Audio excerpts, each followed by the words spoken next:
A shout out to everyone out there while we're waiting for the folks out there to tell us if there's any like issues with the audio or anything else. I know that we do have another show set up, and that was set up early because on Thursday we have a big show. So there might be some people over there. If you know some of those guys and they're over there, you got to tell them to come over here. Everyone might not be aware of that, so you got to let your buddies know that everything's going on over here. So in the meanwhile, what I want to do is remind everyone to go to hankstrange.com, sign up for the email list. Of course, as you've heard me say it before, you can get patches over on hankstrange.com. Yes, please go buy the patches and support us. This is how Lola pays for all the stuff that gets mailed out, by the patches. So go over there to hankstrange.com, sign up. Lola puts up daily deals and all that kind of good stuff over there. Big shout out to Franklin Armory, the sponsors of tonight's podcast. I want to let those guys know that we appreciate them supporting us. Like I said, share this if you can. Smash the thumbs ups as you're coming in here, please. I'll explain to everyone here what's going on Thursday as soon as we get going.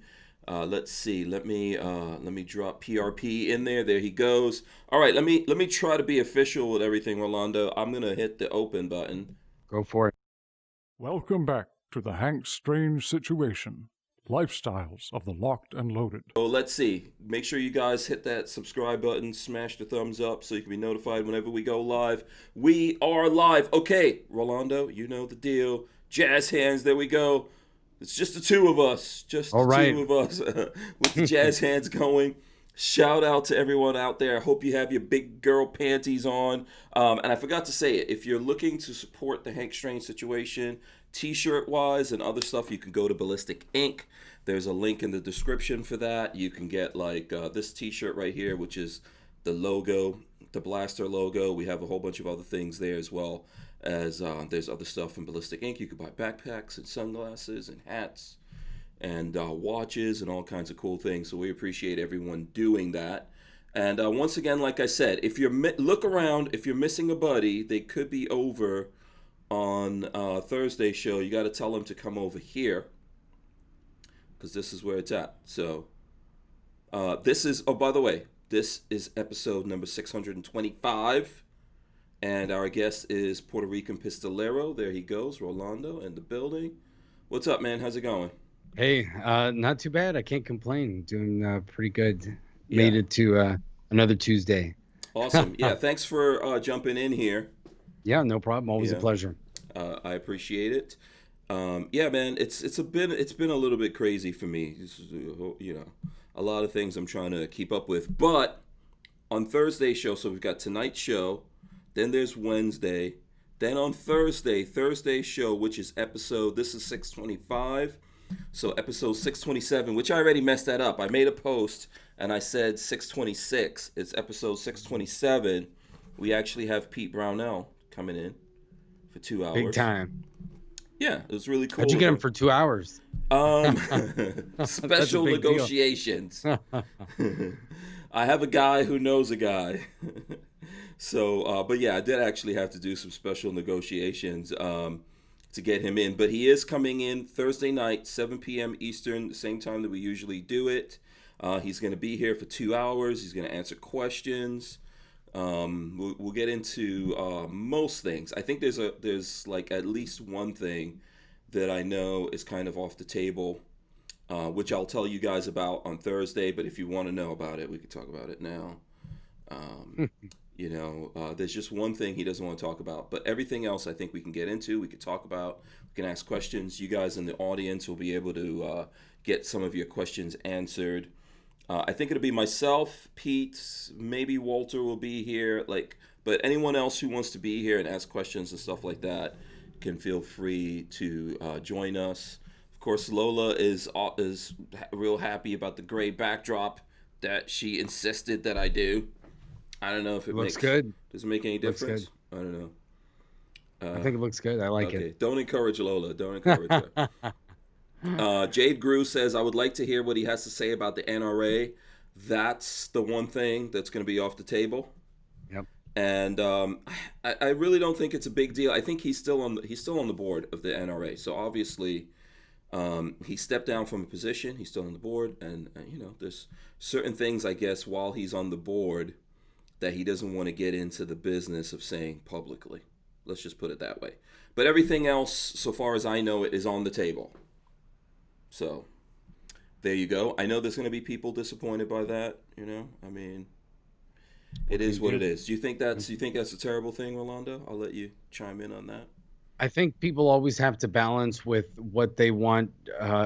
Everybody always wants to hear from somebody. So sometimes your choice is you don't hear from them at all, or you take what you can get. I think Pete Barnauls, obviously, for anybody that follows anybody really on social media, or builds guns or buys parts, anything like that, they know who he is and what he stands for. So I think that if people are going to get upset, that's the one thing that he can't talk about. Obviously, it might be disappointing, especially considering all the positive things he does. People would love to hear from his perspective, but hey, it is what it is. And they're under, the NRA is under legal, going through a legal battle right now. So I understand that maybe there's a lot of things that he can talk about, but even his lawyers might be saying, no, man, you can't talk about it. Yeah, so I think that's it might not be his choice. Yeah, this is probably one of the biggest guys in the industry. I know there's other people out there, I think, that are big in the firearms industry. This is one of the biggest ones, and there's a connection that he still has to them. And yeah, you're absolutely right. For legal reasons, it's probably best to stay out of it. I would not like to see any other companies that we care about get added to that New York AG's list of people they're going after and all of that. So, I get it. I understand, right? And we talk about this kind of stuff. I'm personally not against talking about these kinds of things. But that's just one of those issues. Like when I weigh it, it's like, okay, can we get this guy on here and talk about so many other things that we probably all want to know about? Exactly. Is this one thing like a deal breaker that? And to me, it's like with everything that's in the balance on their side with all the employees that they have, and that's the one thing I think that would make big news if we all of a sudden had that person talking about it. So I get it. Yep. Definitely. Chris Bola says, I will wear my new Brownells hat Thursday. Awesome. Nice. Yeah. Share pictures. Definitely. And what you guys could do is help us share it. Like I said, I made a thing to share it, but I kind of messed up because I put on my thing that I made, I put the wrong date. No, the wrong episode number. So here, I'll share it with you guys for a sec. So this is what I'm sharing for the, let's make it bigger there. Yeah. So this is what I'm sharing, but it's not episode 626, it's 627. So I will adjust that and get that fixed, and I'll put it out there for anyone who wants to help us share that out and get more people in. I'm trying out something. I know you can schedule these things in advance, but I'll be honest with you, it's too much. It's too much for me to think about with all the other things I have to think about. So I literally set all of this up about, 15, 20 minutes before we do the show. That's when I'm usually like, oh, let me go create a show. So, yeah, I don't think, it's not a big deal that the episode, it's off by one episode number, but I'll get it worked out, and we'll do that. And then as long as you have the date right and people show up at the right time, even if they're like, oh, it's 6:27, but I'm here, so that's all that matters. Yeah. In the end. Yeah, I you know what? I did get the date wrong. I had it's set up for tomorrow instead of Thursday. But that was easy enough to correct, right? That's just like a virtual thing that we could set up, but it's just a number. So honestly, I'm here by myself most of the day. Lola works pretty much like 8 to 5 type of a deal, and then she comes over. So I'm here by myself under my own supervision, which is one, dangerous, and two, mostly crazy, because I'm just here thinking, okay, how many things do I have to get done? And then I just try to do as much as I could do before I realize, oh, Lola's here, I got to eat something, and then I have to get set up for this show. I do try to keep up with the news and all that kind of stuff that's going on out there. So anyway, that's it. If anyone has any questions, here's my suggestion. Come in, be here every day. I mean, we do this Monday to Friday. If you can make it, I know that not everyone could do that, but be here Thursday, and we'll try to get as many questions as we can into him. I know you guys. Like I said, there's only one thing that's off the table, so there's a whole bunch of other stuff. Well, there's definitely plenty you can talk about. I mean, Mm-hmm. ammo. I'm sure we'd love to hear from somebody like him about ammunition and that situation. I know that's what I would love to hear about, Mm-hmm. and obviously the new BRN 180. Mm-hmm. That's something cool that he can talk about. Yeah. So there's just so many things, especially nowadays with what's going on in the firearms industry and so many people buying new guns. I'd love to hear like what they've seen as far as sales, if he can talk about that kind of stuff. So Mm-hmm. I think Yeah, it'd be pretty I've awesome. seen him, like, he's done some stuff on Fox News. One of my problems with Fox News and a lot of other places out there, they have these people on that you really do want to hear them. And it's like 3 minutes, man. Yep. Yep. Just enough time for the anchor to tell you how awesome he is, Yep. ask a question, and then go, listen, by the way, we're in a rush. Well, that's why podcasting has been taking off and all Mm-hmm. online stuff. I mean, how many journalists now do you see do long form shows? Not a And that's lot. what Yeah. well, I mean, yeah, like podcasts and all that stuff now, Oh, where you yeah, I can think sit there's down like Joe people. Rogan, Yeah, there's. like a Joe Yeah. Rogan style thing where you Yeah. sit down with somebody for 2 to 3 hours, or like you do all the time. So Mm-hmm. that's what people want to see now. They really want to know. They don't want that blurb that can be taken out of context, Yeah. and the gotcha questions. They Mm-hmm. want, people can actually defend themselves and really flesh out what they're thinking. Yeah. I want to know the person. Hmm. So the thing they have set up and the thing they want to answer, I'm interested in that, but I really want to get to know that person deeper than just that, and I want to get their thoughts out there. And we do that all the time. Hmm. Sometimes, there's some good stuff that comes out of it, sometimes not so much. Sometimes people aren't happy with what they hear, sometimes they are. You know. Hmm. It's Yep. all good. It's It's all true. good. Yeah, you guys are doing a podcast. You know how that is now. Yeah, I know. We're learning about it. We haven't had anyone on yet, and it's not because we haven't wanted to. It's just Mhm. because Joe and I have been, kind of getting into the groove of it. Mhm. Because one of our concerns at first is that Joe and I, we have so many conversations throughout the day, Mhm. about current events and topics going on, that Mhm. sometimes, we wanted to make sure that when we get on a show, we don't stall out, because it's like, oh man, we've been talking about this all day. But then as we started doing it, it's been a lot more natural. And now it's more like bringing people into the conversations that she and I have every day and the things that concern us and that Mhm. we talk about. Mhm. And so it's become really natural, just more, being the way that we are every day on our own. Yeah. Is that you? Was that alarm? Yeah. Yeah, that was me. That was my battery backup, I guess, was getting Oh. angry at me for there for a second. Yeah. So, Secure proximity alert. mhm. Yeah. They're Kathleen Music Lover says a podcast with no guests. That happens. People do it. yeah. They Hmm. just talk and or talk out there to the audience and stuff like that. I think Yep. it's cool. Do it however you guys want to do it, man. Make your own rules. Yep. So yeah, we definitely are gonna have people on, but it's almost like since we're only doing it once a week, we come up with enough ideas that we have conversations that last, Hmm. long enough in the show. And we've tried to talk about different things, like Yeah. we have like our little segments that we always focus on, like we Hmm. go over the Constitution in Spanish and English, Hmm. so that different people can check it out. And then now we just started adding a segment where we talk about video games and the Second Amendment and that kind of stuff. So Yeah. we're fleshing it out how we want it, and we definitely have a vision. And it's been a lot of fun so far, even in the few episodes that we've done. Yeah. I think that's a good way to go. So for example, Joe was on when was that? Was she on Friday? I think Was it was it Thursday, Wednesday. It was maybe before Wednesday? Maj. It was before Yeah. Oh, Maj. okay. Yeah. So, I think it was her and Rhonda Mary and myself.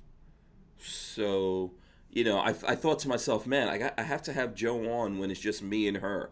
Or it's the same Hmm. thing with you. Sometimes you come on and there's other people, but we don't really get to like interface and go face to face because either I'm talking too much, which is usually the case, or that other person, they're talking and Joe's like so polite, so she's not gonna. I would just get in there You know, Yeah, that's it what interrupts. I told her that too, and she's like, "Yeah, I'm gonna get in there because I now obviously that we have our own show, Hmm. she goes on her own. She can go on her own tangent. She can Yeah. choose her top. Like I'm gonna talk about this, or this is the point that I want to make. Hmm. And it's like obviously she's with me. I'm like, go for it. This is your show too. Like you gotta Yeah. uh, take it over.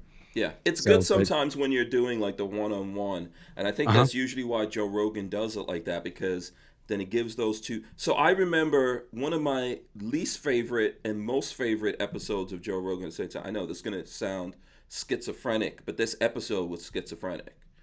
It was with the RZA, and what is the comedian? Oh man, I'm trying to remember the comedian. It was like this comedian. It's a black comedian that was on crack. I'm trying to remember. What's that guy's name? Because Joe Rogan helped him start. Joe, someone out there will tell me who it was. I'm trying to remember. He's a real funny comedian, but he seemed like he was on a serious extra dose of crack, and the Hmm. RZA was on, and I wanted to hear what the RZA had to say, and this guy just kept jumping in. He seemed like he seemed very hungry for attention. Yeah. He wouldn't let the RZA answer anything. He wouldn't let Joe answer anything. I'm trying to remember who that was. He's a funny guy because I actually followed him after that, but I'm pretty terrible with names. So That's how some people are. They always overwhelm the yeah, any opportunity you give them to grab the mic. yeah. Let me see. I'll look it up here real quick because it was a Joe Rogan episode. Huh? Yeah, Donnell something.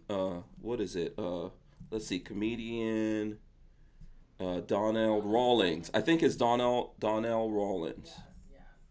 Yeah, was his name. Yeah, Donnell Rawlings. That's who it was. That guy, man, he's so crazy. And it was a great episode at the end of the day. But it was so insane. Hmm. I don't know. Have you seen that one? No, I haven't seen that one. You He's have to always go got look at so that. many. Yeah, he's got so many. I've only like seen a fraction of what he's got out Yeah. there. Yeah, there's obviously a lot of them out there, but if you go look at that podcast, it was so insane. I think okay, so let's see. I'm pulling it up here. It was episode 1382, RZA and Donnell Rawlings. Um, if you want to lose your mind sometime, if you just really feel like having a complete mental breakdown. Yes, Ashy Larry. Dan Hates You said the guy who played Ashy Larry. Yes. That guy is very needy. Very, very needy. You have to go look at it. But also very funny. Also very funny. It's like a chihuahua. So I don't know if you ever had a chihuahua. No, I haven't had small dogs, but I can tell you my cat is obsessed with me sometimes, so I understand the sentiment. Okay, imagine a chihuahua. Usually chihuahuas are on medication. I don't know if you know this. No, I didn't. Yeah, they have to be. They're They get really high strung anxiety. creatures. Yeah, yeah. Okay.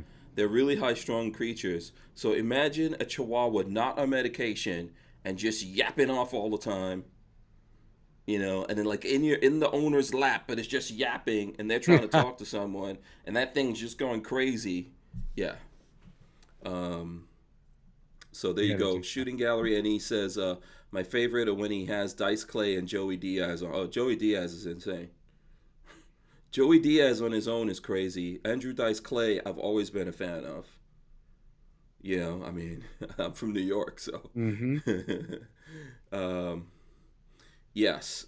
So yeah, you have to go look at that episode. If you haven't seen it, you owe it to yourself. Because I kept thinking, I can't look at this. I'm gonna just stop this.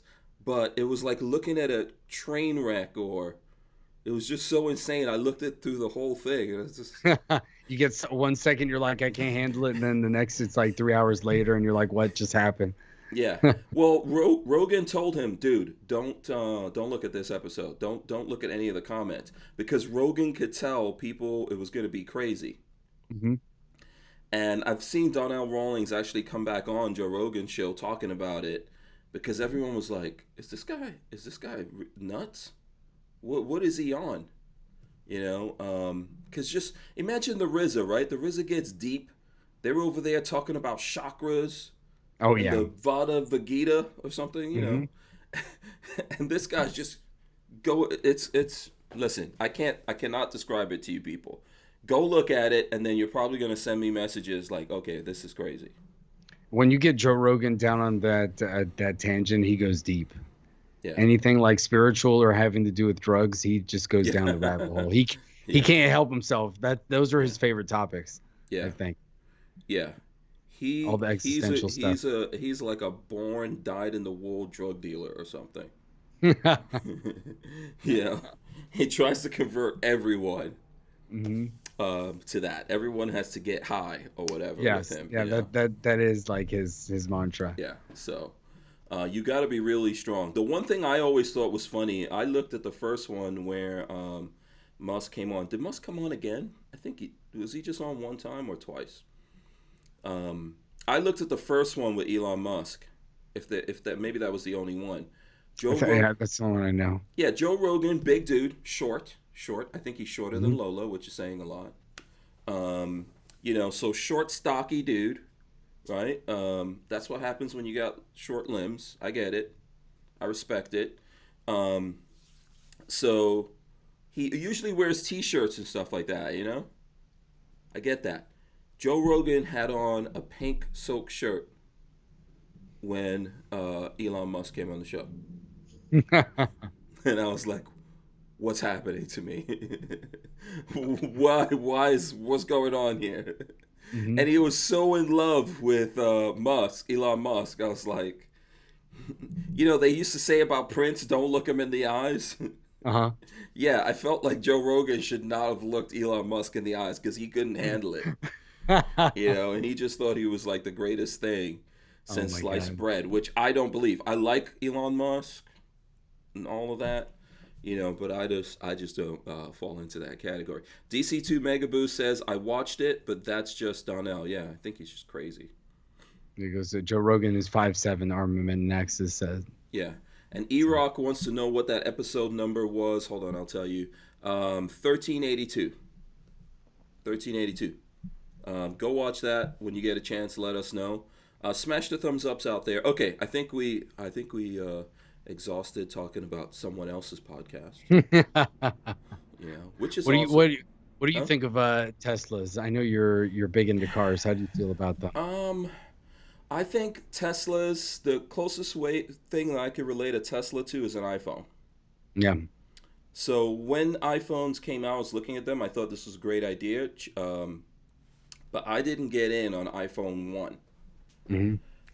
I think I first got in at iPhone 3, maybe, I think it was 3. When they finally made I think they finally started putting in like a good camera in there and stuff to edit photographs and video. I was like, yeah, this is what I was waiting for, and that's when I got in. So I feel that same way about Teslas, that they're more like phones than cars, actually. Yeah. They do drastic updates over the air, but they're not cars in a sense of like you get it. You buy a car, you could own that forever. You could pass it down, you could sell it, it's got value. But there's things with their cars that one, they don't have a good build quality. Hmm. And if things go wrong with them, it's very tough to get it fixed. Yep. You don't have the same kind of customer service you would have with any dealership that you want to deal with a regular car. Hmm. So I just don't feel that way yet. And then the other thing I think is that their cars they're cool, but they're not super attractive enough. Like for me, I see cars or any kind of machines like that. I see them the same kind of like passion and desire and attraction I have to women, I have to cars. Yeah. And that car needs to be really good looking to me. Hmm. That when I get out of it and walk and like I'm looking back and all that kind of stuff, I gotta go, damn. Yep. You know? No, I know exactly what you mean. Yeah, I don't get that with a they're cool, Tesla. but they're soulless. Yeah, there's I think that's something. the way to say it. Yeah, there's like something missing that makes you go. Ugh. It looks futuristic. It's got all the tech, but there's nothing that makes it stand out. It's got the aerodynamics in it, and they're not ugly. Yeah. But they haven't made one attractive enough for me to buy.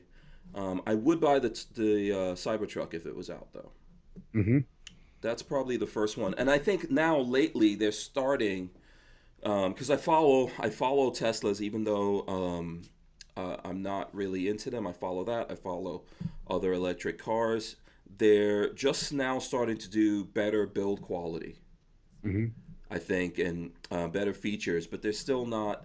So, like a friend of mine bought the Porsche Taycan, and I think that's more of a car, even though it's electric. And like Yeah. he was telling me, oh, it updates over the air. Yeah, it's those updates. You get a station added Hmm. over the air. It's not like a Tesla. Like you'll wake up in the morning and your Tesla has cheetah stance. Yeah. Now it It'll could do go into something totally different. yeah, it could go into special mode. It has more torque or whatever. It can launch faster. But these other cars just really don't have that. But I think like the Cybertruck is probably the thing. If it comes out before someone else puts out some other truck, because that looks so much like growing up in the '80s and looking at all the post-apocalyptic movies Yeah. and things like that. That kind of has like some soul that draws me in. Like, oh yeah, I would go for that. So Yeah, it looks like something I've seen in video games, so I definitely think it's pretty cool looking. yeah, yeah, But I um, feel I feel the same way. Joe's sister, they've got Teslas and they've owned like all, they had an S, now they have a 3 and an X, okay, and they love them to death. But they had like a they had a Jeep Rubicon before, mm. and that was much more appealing. They had it lifted and everything. It was like post-apocalyptic, and they sold it. And I'm Oh just like, really? man, Hmm. why would you get rid of that? So they went full in on the Tesla, and it's Hmm. just not. They're cool, but it's just not the same. Yeah. And I'm still one of those guys that every car that I've owned is a stick shift. Hmm. And I'm very old school when it comes to that. Like Yeah. I like being in control. I like feeling the car, even if I don't have the fastest car in the world. I like to feel like I'm You're in driving the car control. and feel Yeah. the. There's just something about even just driving down local roads and you hit a Hmm. really perfect shift and you're like, oh man, yeah, that feels good. Hmm. Like, and you just really feel like you're in tune with the car. And I love Yeah. that feeling that Yeah. I just don't get with an electric car. Right. So you feel like part of the machinery. My brother's like that. All his cars Hmm. have to be stick. Yeah, Um, which I that's how I've don't. I'm always not been. 100% like that. I do like having a stick, Hmm. especially when it's a smaller car. But I think like bigger cars should be, to me, I feel like a bigger car should be automatic. Hmm. You know. And then nowadays, I think that the technology's gone. See, remember before, stick shifts used to be the most efficient, Yeah. but now the automatics are more efficient and faster. Oh yeah, they're way Yeah, faster.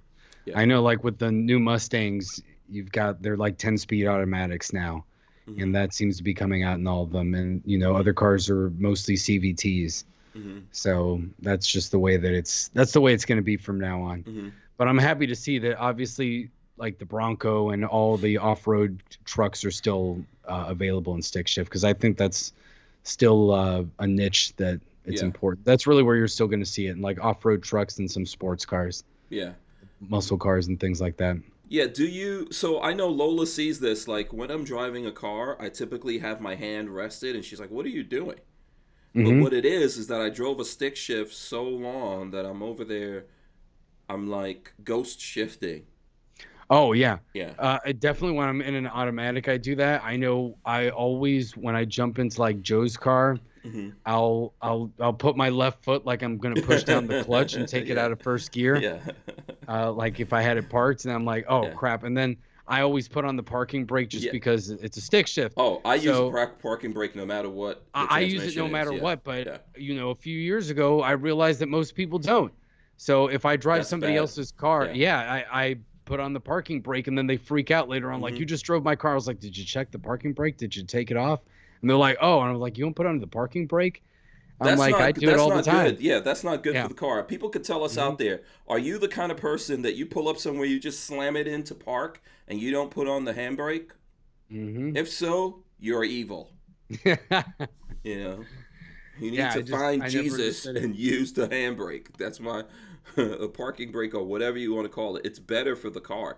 Like so, whenever I see people pull up somewhere and they get out and their car moves like this, I'm like, you're a bastard. You didn't use. It drives me crazy Yeah, too. put that friggin' handbrake on. Hmm. You know, and get Yep. used to it.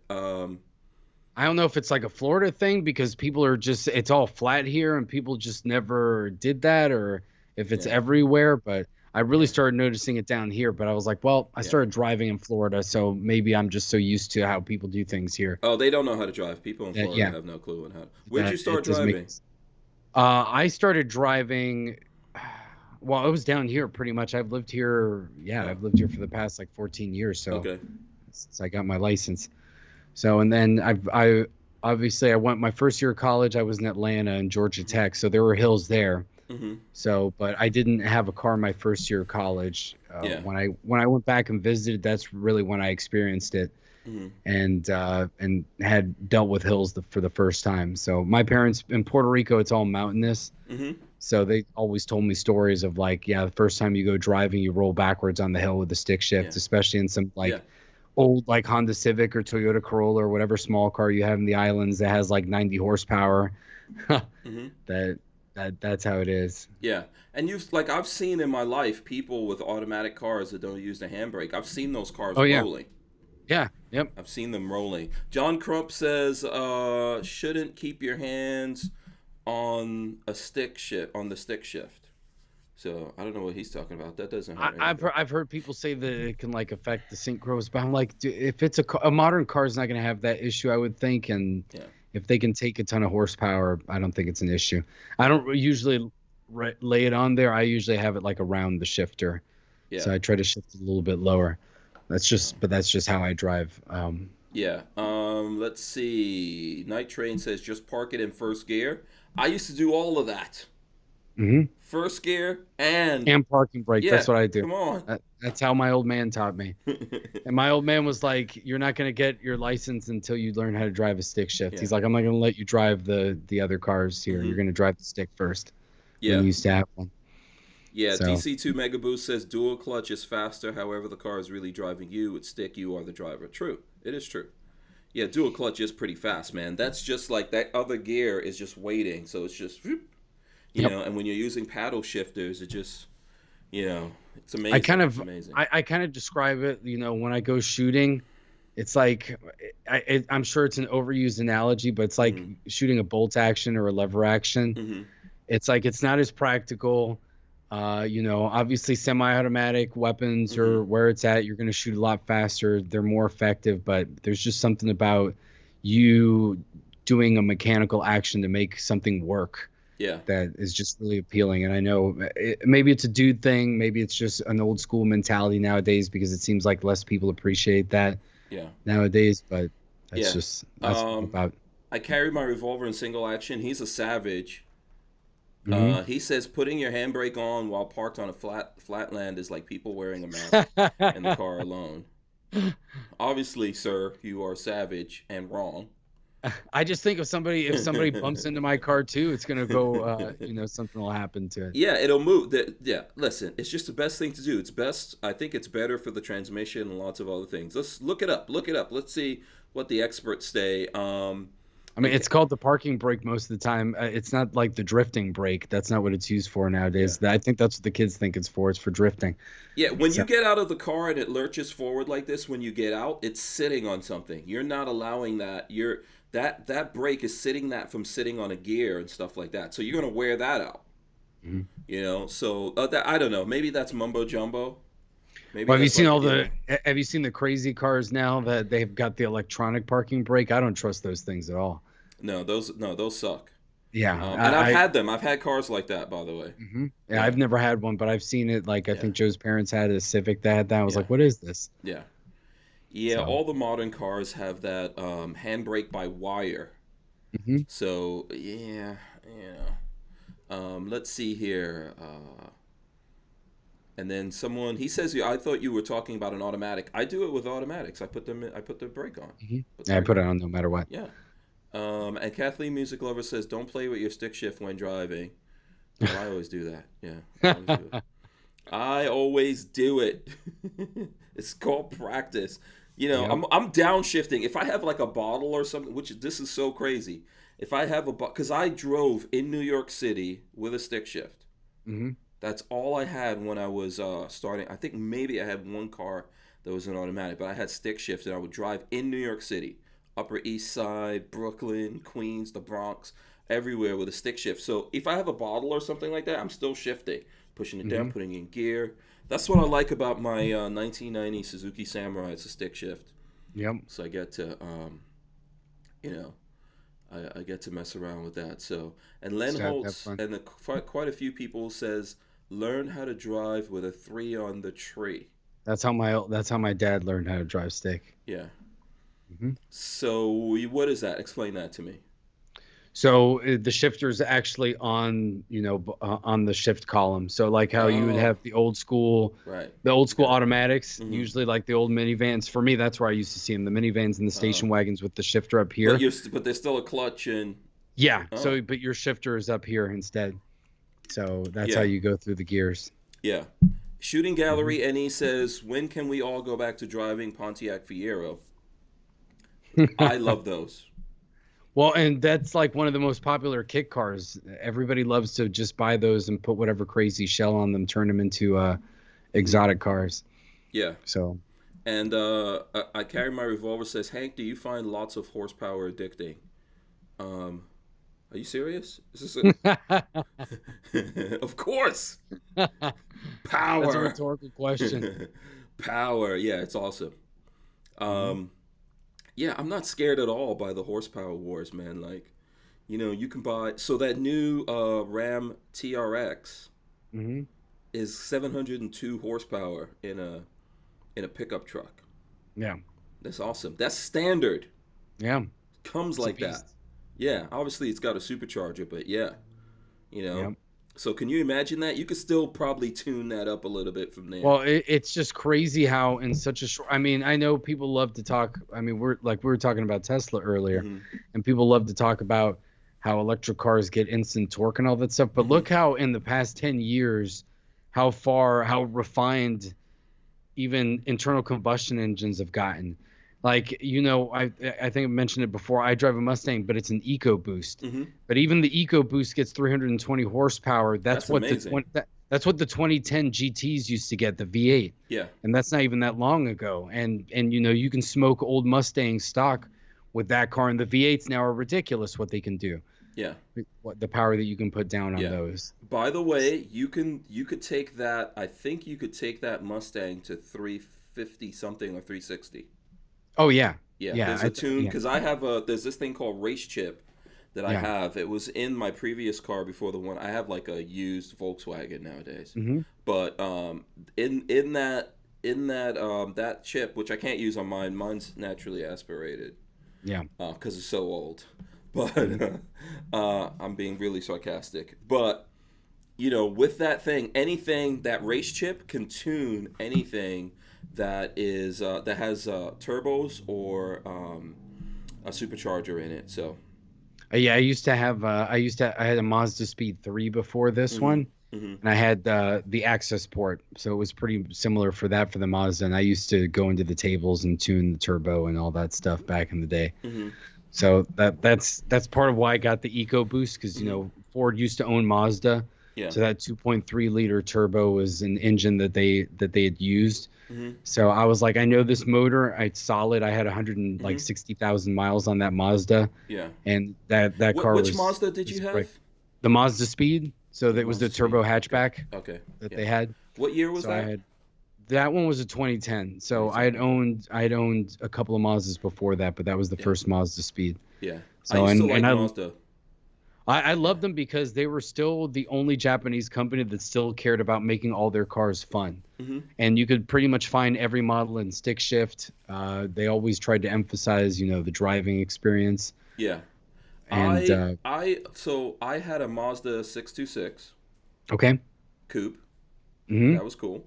Yeah, those were nice back in the day. Yeah, I think that was the one stick automatic that I had. That 626. I almost bought a 929, the Mazda 929, and Hmm. I had when I first met Lola, I got a Mazda Millennia. If I don't know if you So you went through all of them. You went through the entire model line up there. Yeah, yeah. So the Millennium was cool Hmm. back in the days. I mean, that was in a rap song. I Yeah, think no, that that was a was pretty car. yeah, that was in something with what's her name? Who was that? Biggie and oh man, I'm trying to remember her name now. The original Queen Bee. Little Kim, Lil Kim, Lil Lil Kim. Kim. Oh Yeah, yeah. and I think like Puffy had the line 5 + 5s who drive millennials. It's all about all about the Benjamins. That's what it is. Yeah. So John Crump says he texted me something here for the show. I'll get to that in 1 second here, John. I did see that. DC2 Mega Boost says I'm gonna get the final car thing out of my system. DC2 Mega Boost says horsepower wars is wild these days. Back in the day, in the 80s, if you had 200 horsepower, you're the man. Yes. Yeah, it's true. Yep. Yeah. Yeah. 100%. Hmm. I remember I had a Honda S2000 that was 240 horsepower, and I was like, and it revved really high, right? Like Oh yeah. 9,000 RPMs. Hmm. It was like a motorcycle. Yeah. No, that car's legendary. People love it. Yeah, yeah. I used to race motorcycles with that and beat them. Hmm. Yes, with me and Lola in the car. I Yep. remember there was a motorcycle guy trying to. I was like, dude, you don't even know. Yeah. So, and that was 240 horsepower. Yep. Today, I would be like, please. Oh, it's nothing. That's nothing. Yeah, but they're still those are like iconic. If you never owned one of those, and you come across it, such an awesome car, man. Hmm. Honda S2000. So, let's see. Let's go to what John Crump is sending us here. Let me see if I could. What's he got? This is from New York Post. It says NBC News ripped over tweet mistaking Kevin Hart for Usain Bolt. I don't know how you do that. How what? How is that possible? So NBC News is in the hot seat after it mistakenly posted a photo of stand-up comedian Kevin Hart on a story about Olympian Usain Bolt, which I believe that recently Usain Bolt got COVID-19. Oh, I didn't So know I that. don't know. Yeah, that's what it says. It says the legendary sprinter made the news Tuesday after he tested positive for COVID-19, days after his 34th birthday bash. Oh, he was partying down. Hmm. That's how they get you. Yep. I mean, and that's one of the most powerful, physically powerful dudes on the planet. Where was he partying? Was he in? I'm trying to see. It doesn't say where. He says readers spotted the error on NBC News story, which included a photo of Hart instead of Bolt, and took to Twitter. Is there nobody black on the NBC News social staff? Tweeted Marlon Walker, a journalist at the Atlanta Journal-Constitution, that is not at Usain Bolt. It's Kevin Hart for real. As journalists, our credibility is everything. So, okay, yeah, how do you even do that? I don't know how you can do that in 2020, because I mean, did you just do a stupid Google search and you just took the first photo you saw without trying to say, let me see a few different photos? Yeah. Or what photo did they use? Did they want to make him like look bad, so they find a But these bad are photo of first Kevin of Hart? all, Kevin Hart is about 4 foot something. Yeah, exactly. There's two Usain Bolt, totally how different tall dudes. is Usain Bolt? Like, what is he, He's six got something? He's Yeah, tall. he's at least like 6.5, I would think. He's a big dude, Yeah, I or mean, at least he's a long dude, you know. yeah. Other than being black, they don't look the same either. I No, mean, I don't no. know. That's what happens when you have interns. Let's see. I'll look at this again. Let's see. These are completely different looking dudes. So Watch, or is yeah. this somehow going to become Sandra Bullock and Michael Jackson, where you're going to put Oh. them next to each other and it's going to No. be like, oh man, they really do look like each other. No, there's no way you cannot. But there are some people who do, like there's actresses and actors and stuff like that you mix them up Yeah. Hmm. because they're almost like a prototype. They look just like each other. Yeah. Like I always mix up the guy who was Spider-Man with the guy who was in the Hobbit movies. I always Okay. mix. Tobey The Lord of the Maguire Ring, and the Lord of the Ring movies. Tobey Maguire and Elijah Wood. Yeah, I always mix those two up. Hmm. So I can get how it can happen Yeah. for people who look alike, but I don't understand it in this in the case of this. I mean, Kevin Hart comes up to like Usain Bolt's waist. My gosh. So I don't know how, I don't know how that happens. I'm not really sure, but I guess, all things, That all is things funny. are possible.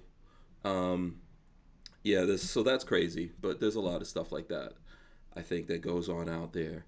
I don't know if it falls into, I don't know if I would say it's racism. I mean, and then maybe if there's some young intern over there, they probably don't care. Probably the same, you know? Probably. I mean, that's what it is nowadays. Yeah. They just have some dumb college student just do their research for them, and it's like they don't even know how. They first thing they see, they take it as truth. Yeah. But they should know better. Yeah. So let's see what gun stuff, since we did as penance for us spending at least 20 minutes, no, Talking about actually cars. longer, talking about car stuff. What gun stuff is out there that you all want to talk about? Or you? What do you want to talk about, bro? Any gun stuff out there? I'm trying to see what I've been seeing. Like again, ammo for me is like a normal. I like to say now I kind of straddle the line between the normal dude on the street and that has kind of. I know people now that like you that are creators and that you're on the other side of things where you guys you get ammo, you have ammo sponsors or people in the industry so you can see that versus me going down the street, going to the local Walmart or trying to order something online, and that's what I see. Yeah. So what have you seen? Because I know you usually have a sponsor. What have they been telling you? Like what's the big thing out there with ammunition? I've heard like people are saying like November for primers and things like that. Yeah. That's really what's the shortage is all about. So first of all, I think that for anyone to actually have an ammo sponsor, it's actually pretty rare. Oh And I yeah. know they're due to doing it. I'm probably like one of the smaller people who actually has one. And on my part, that's just really honestly these Fort Scott guys, for some reason liking me. Honestly, it's very difficult to get companies, especially ammo companies, to sponsor you. Typically, even though I've been doing this for a while, and even guys who are bigger, an ammo company will give you like literally two boxes. Some of them just give you a box of ammo. Oh, Yeah. okay, nice, 20 rounds. Mm-hmm. That doesn't even fill a magazine or whatever, right? But typically that's just how it is, right? They're very reluctant to get into that type of situation. I think Yep. for me, it's just literally,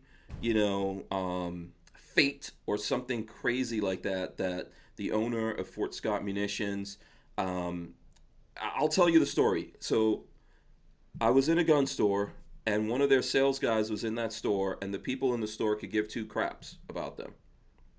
Really didn't care for this sales guy being in there or whatever, and I was there and they knew me, so they try to brush that guy off on me. They're like, oh, maybe you could talk to Hank Strange. He's got a YouTube thing or whatever. But I could hear them when I was walking around the store. They were kind of being nasty, like rude to the Yeah. guy. So I was like, hey, he was like, oh, who's that? He didn't know me. I was like, hey, what's up? Yeah, I have a thing. If you guys, if you want me to try out some of the stuff, I'll be happy to do it. But I didn't like push it. I just gave him my card. And Yep. then I went about my business, and almost immediately that guy texting me because he said he told his boss, the owner of Fort Scott, that he met me, and that guy was like, what? You met Hank Stranger? I want his number right now. And then the owner called me. And he was like, you know what? I love your stuff. I've been looking at what you do for a long time. If there's anything I could do to help you out, I'll do it. And that's how Sweet. I came to meet the guys from Fort Scott. I've been to Kansas and hung out with them, and they all treat me like that. And they're always cool. They've been checking up on me through this whole thing. So I know that's a long way to answer your question, but I just want to just let everyone know that really, really, really, that's very fortunate of me to be in that position. With those guys, when I talk to them, they say they're about 3 weeks behind Okay. in terms of manufacturing things, and there's such a high demand right now that that's just the reality of how it is. I think there are situations where there's materials and things like that for people to get into the pipeline and get those things going, and there's a high demand. We've talked here about I think it was Denmark or something like that. Other countries, Yeah. Denmark had such a run on ammo or ammo shortage that their soldiers have to shout "bang bang" when they're training. Yeah, I remember that. So I think there's things going on like that out there. It's I don't know if we will really like. I trust what the Fort Scott guys tell me that they're a Hmm. couple of weeks behind. Things could get worse, or they could be a higher demand in that, or things could get better here. But I don't really know. I think there's a lot of people just panic buying everything, and that's why we're in the situations that we are. And then yes, there's a massive in the pipeline. There's a big slowdown for everything because of COVID-19. So you'll notice we were just talking about cars. Actually, right now the price of used cars has gone up, Yep. and there's not a lot of even new cars coming into showrooms because of that gap where everyone stopped working, Hmm. and that's really starting to take effect. So hopefully it doesn't last that long. Hopefully we could get back here. It doesn't look like we really are until we get past this election and it goes one Hmm. way or the other. So I don't know. Does Yep. that? Yeah, no, that makes total sense. I would be curious to see what government organizations are buying up ammunition to and how Mhm. much they're buying it. Well, they've And been if buying there's, actually. yeah.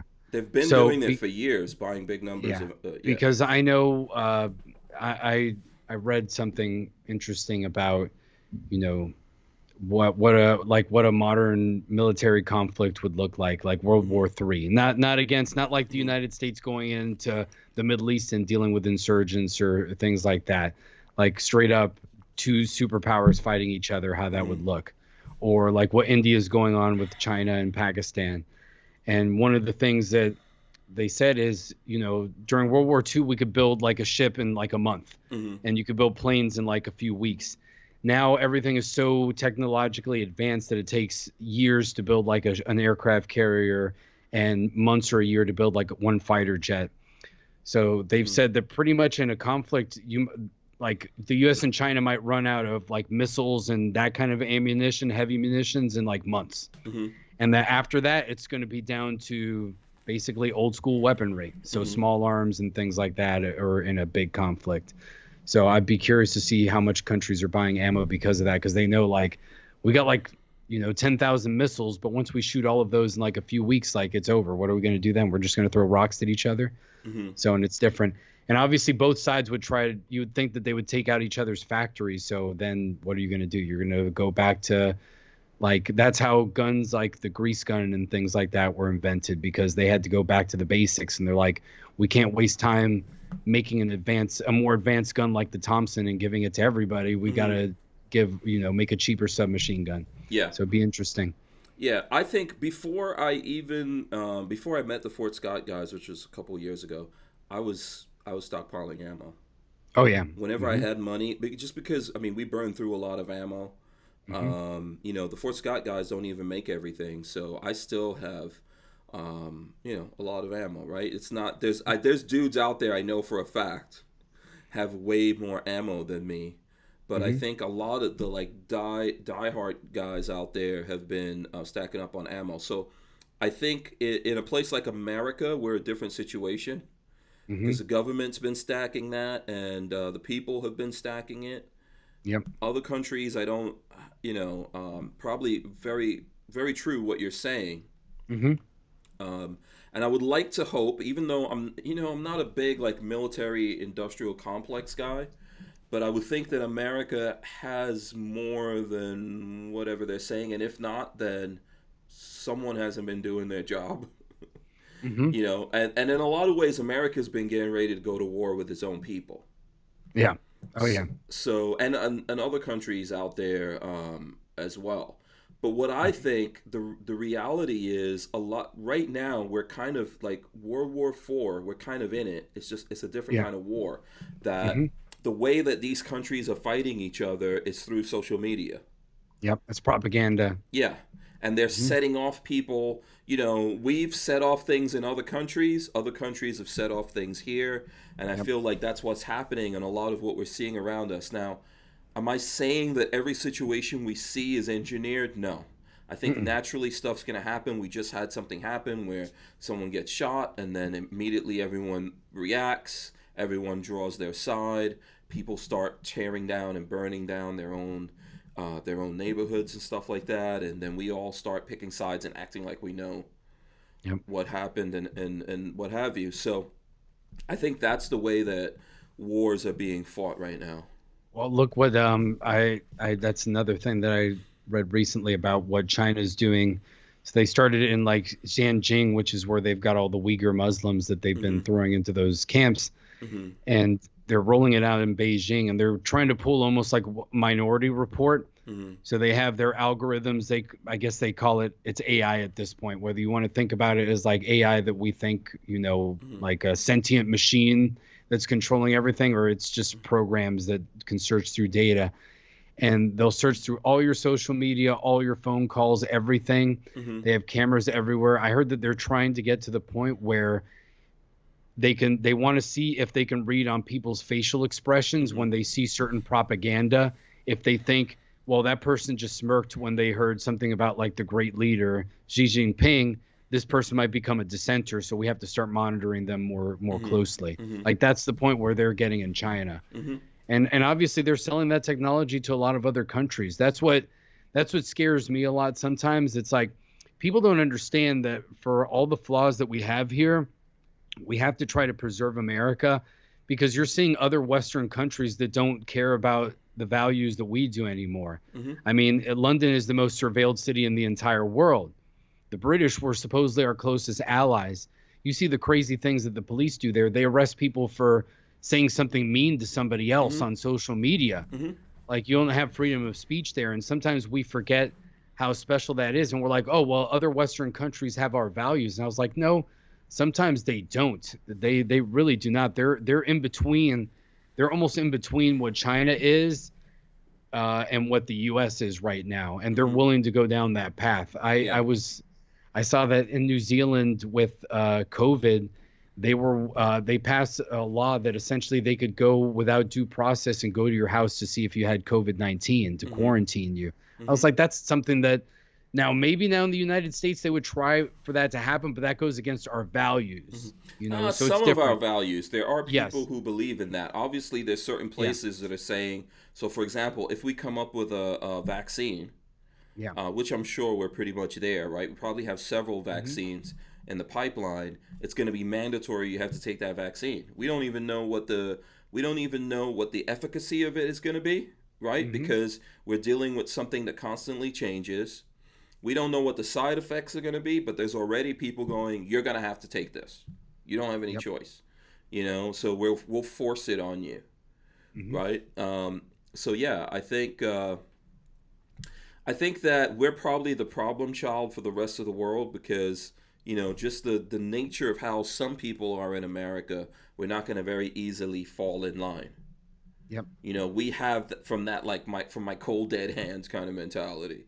Yeah, well, I think one of the I forgot which congressman said it. I think he was a Republican congressman. It might have been at the RNC last night, or he tweeted it out. He basically said that we're reaching a point where it seems like democracy is against human instinct. So the U.S. has been fighting so hard to stand as like a democratic republic or a constitutional republic for 300 years, but that's not the norm. Like that's a recent development, and it goes against everything, thousands of years of human history to have the people work that way. Because even ancient Greece and Rome fell apart because they allowed the democracy to become so rampant that, you had a tyranny of the minority or the leadership became corrupt, and then those societies collapsed. And so it seems to happen all the time. And the U.S. is the first, modern society to really refine that concept. And when you read like the Federalist Papers or anything like that from the founders, you see that they reference the older republics, and they're like, what happened here? This is how this republic was set up. These are the things that we can do to try to make it better.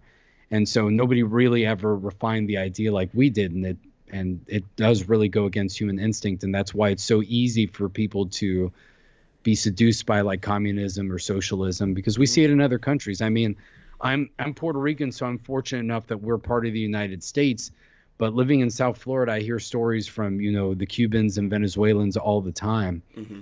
about what they had to go through and how easy it is just to get seduced by beautiful language, like what Chavez told the Venezuelans, and Hmm. obviously Castro and Che Guevara, caused a prosperous country to give it all up and become a totalitarian state. Hmm.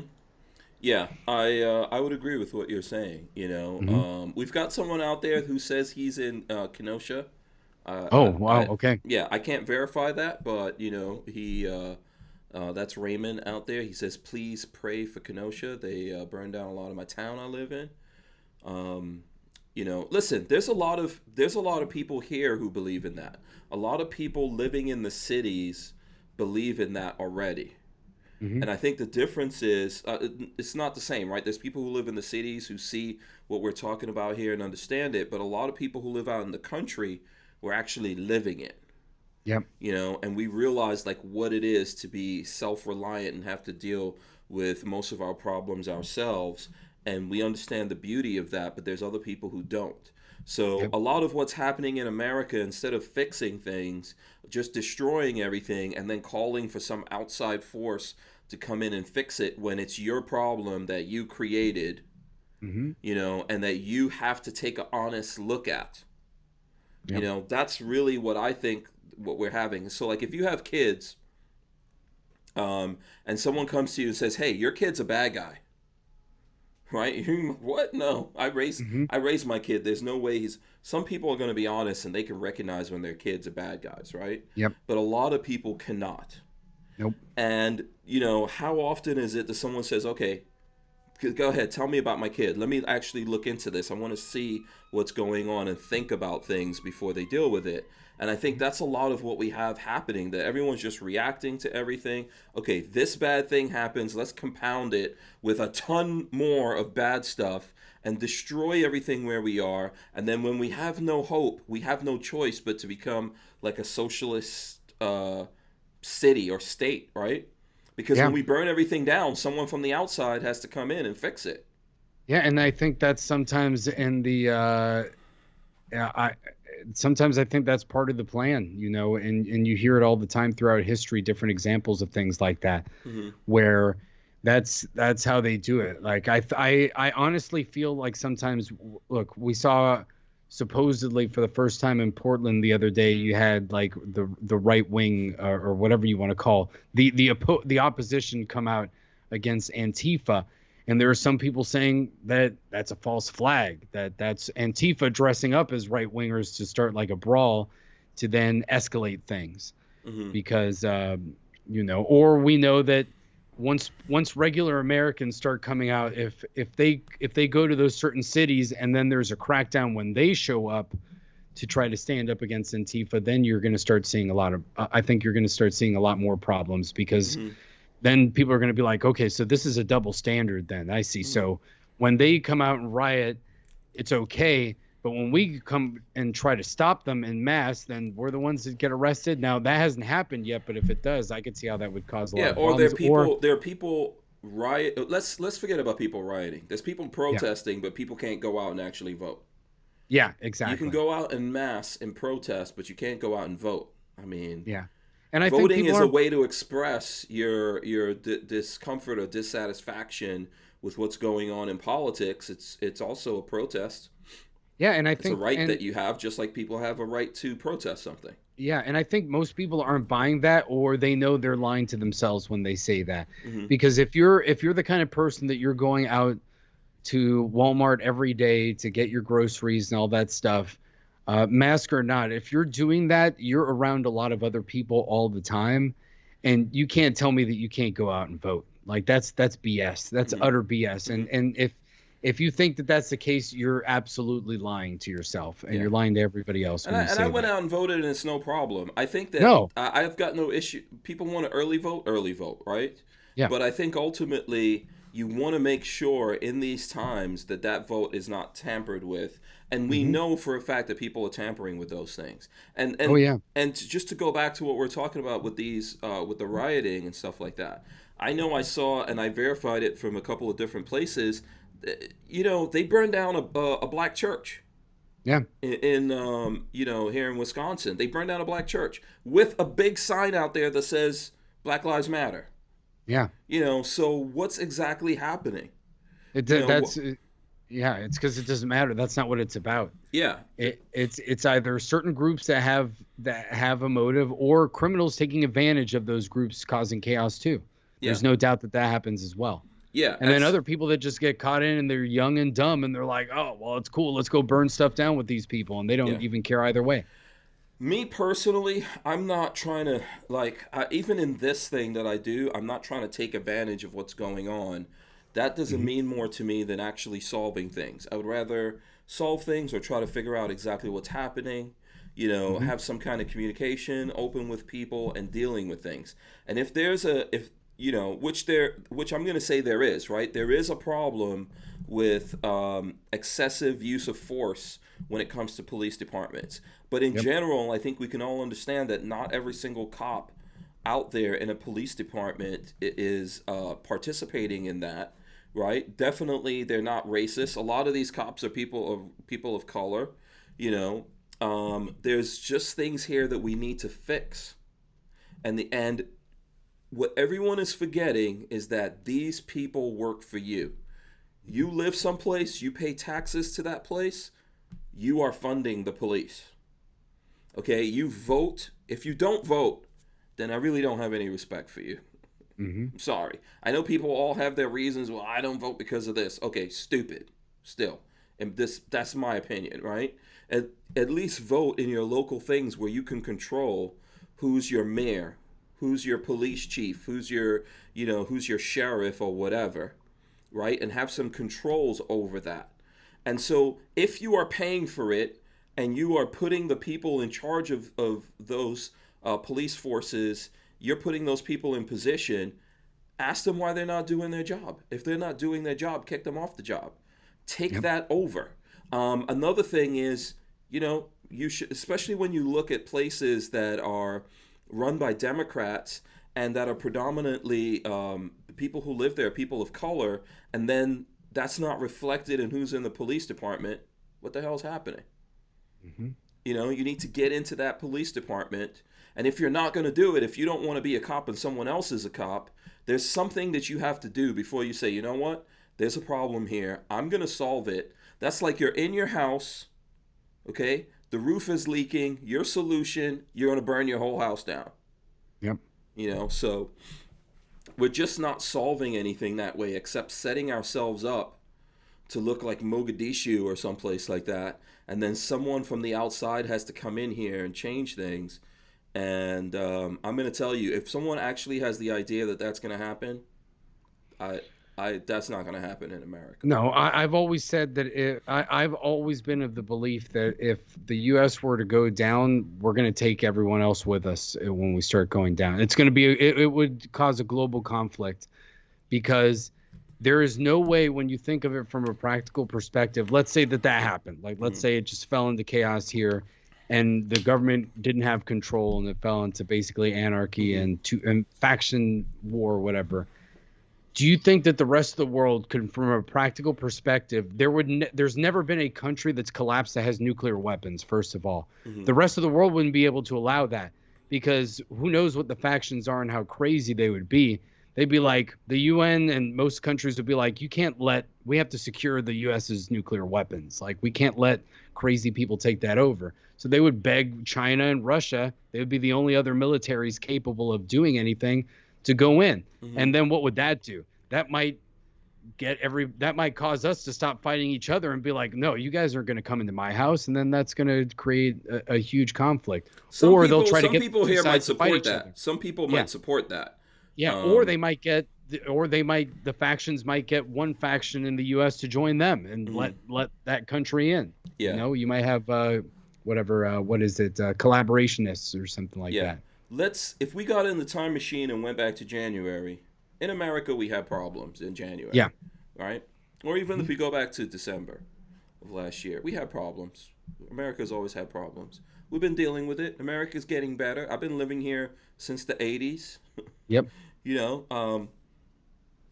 The thing is, up until about January, this was what we're looking at now. If you told someone in January you'd be looking at this, they'll say you are insane.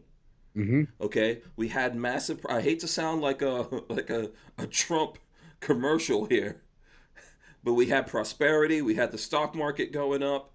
We had just business thriving. Mm-hmm. People getting jobs. Yep. And that was in spite of what the media and opposition were trying to do to his administration. Now all of a sudden, everyone has to be home. People are losing their jobs. Companies are going out of business, right? Yep. We can't get this open for something that's always existed around us. Yep. Okay, we've always had problems like this existing around us in terms of COVID-19. We've had these kinds of things out there. Now everything has to be shut down because of that. They're releasing prisoners on one hand, people who've done horrible things to society and got locked up, and then they're locking people up because they don't comply with the stupid rules around that, because business owners are like, I'm not going to let my business go down the drain. They didn't save anyone. Whatever kind of funds went out there was like a one-time thing.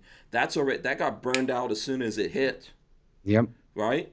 There's been nothing else since that. And all that's happening is for all over the country, people are burning down things where they could get away with it. Yeah. There's places in America where they cannot get away with that. Well, we're already seeing that. I mean, I think I saw last night that there was a group that was doing like a march from Milwaukee to DC, and they were in Pennsylvania in the boonies, I guess, and like a couple of the dudes shot them and were like, get off our property. Like, we're not going to let you guys come through our neighborhood. Yeah. And that's going to start happening more and more. Yeah, and this is why I don't have a problem. I know some people might have a problem when they see this group or that group getting armed. I don't feel that way. If there's people of color getting armed, I got no problems with it. If there's a whole bunch of white people over here and they're getting armed, got no problems with that. If there's a bunch of people over here in this place that are atheists or gay or this thing or that thing, and they're like, hey, we're not going to let this happen to our city. We're going to protect our own, and we're not letting this happen. I'm 100% for that. Do not destroy your own cities. And who's gonna house you? Who's going to feed you? Who's going to serve your community? Where are you going to work when you burn it all down? You're going to have no choice. Like I saw, the worst thing I saw in all of this is the brother of George Floyd going to the UN and asking the UN to intervene in America. Yeah. That's not a solution. No. And, Plus that, like, again, that aims to a bigger problem. If you're doing that, the UN is nothing without the United States. So if we can't solve this problem, nobody else is going to solve it for us. That's just the fact of the matter. It's not going to change at all.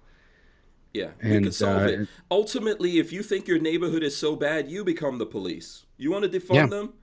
I don't personally believe in that, but go ahead, defund the police, and you take that over and see how it rolls. See if you're gonna have to put down the gang members in your community, because you're gonna have to. Well, of course. I mean, look at did you see the other day the video that this Mexican drug cartel posted of them? First of all, they were dressed. They looked like Islamic terrorists. They basically looked like, like you would see ISIS or something like that. The way they were dressed. And I guess they took one of their rival guys or another gang or something. They I mean, it's graphic, for anybody that's describing it. They cut the guy's heart out and they ate it. That's what they did. Yeah. So you're dealing with some savage people out there. You got to just take those dudes out. Yeah. There's no time for anything else other than all of those guys got to get put down. Yeah. But what do people think is going to happen when you have cartels or criminal organizations like that? They're like, there's no police at all. Yeah. Like, we'll do what we want. Yeah, exactly. It's just going to create a vacuum, and then normal people aren't going to know how to react to that situation. They're going to get rolled. A lot of governments that exist on the face of this planet came out of pirates. Yeah. And despots. Okay? I'm not knocking it. Like, I get it. Yeah. But that's how a lot of governments were built. So if you think you're going to create a vacuum and there's going to be nothing in that vacuum, or you think there's going to be something awesome in that vacuum, it's whoever's the strongest at that time is going to function in that vacuum. So either if you take away the government that you already have in place, then it's either going to be the people that are going to step up, or the criminals. Yeah, it's exactly true. That's why I get on, like, they have these people that run out there, they say that they're anarchists. And I was like, if you're a real anarchist, you have to understand that you're not going to be able to run an entire country that way. Plus, everybody else in the world does not believe in that value.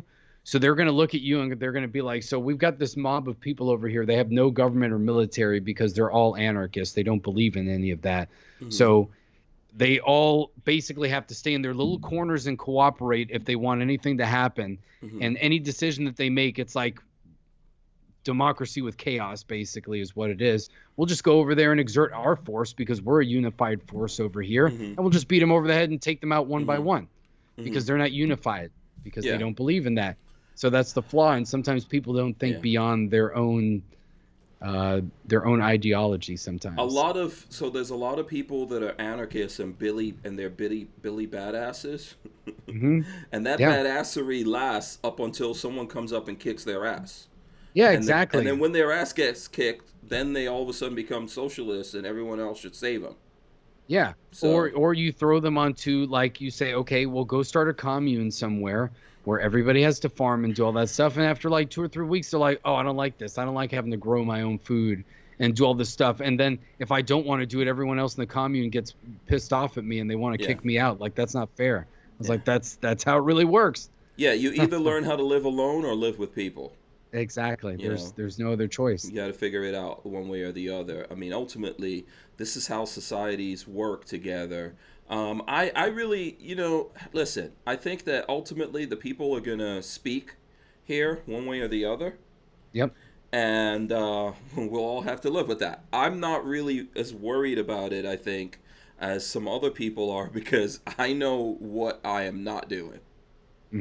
So obviously I'm going to go out there and I'm going to vote, and I'm going to talk about the things like we are here, and I'm going to try to encourage people to do things and, do what I can from this point of view. But then when it's all said and done, it doesn't matter. Like, I'm not moving out of America regardless of who becomes president and all that kind of stuff, who wins in the election. You won't hear me saying that, I'm sure you'll hear a lot of people. Look, there's Republicans. If Trump wins again, which in my personal opinion, that's the option that we have in front of us right now. There's Republicans who are like, well, I'm just going to move. I'm done. I'm out. Good for you. Leave. There's Democrats who've been threatening that for years and they haven't done it. Same thing, I feel like, leave. I'm not leaving. It doesn't matter. Well, it's also like sometimes I get into these discussions with people because, they're always like, when it comes to gun laws, like, what's the point that's going to trigger us to say enough is enough? And that's it. We're just gonna we're gonna go. We're gonna do what we're gonna do. Yeah.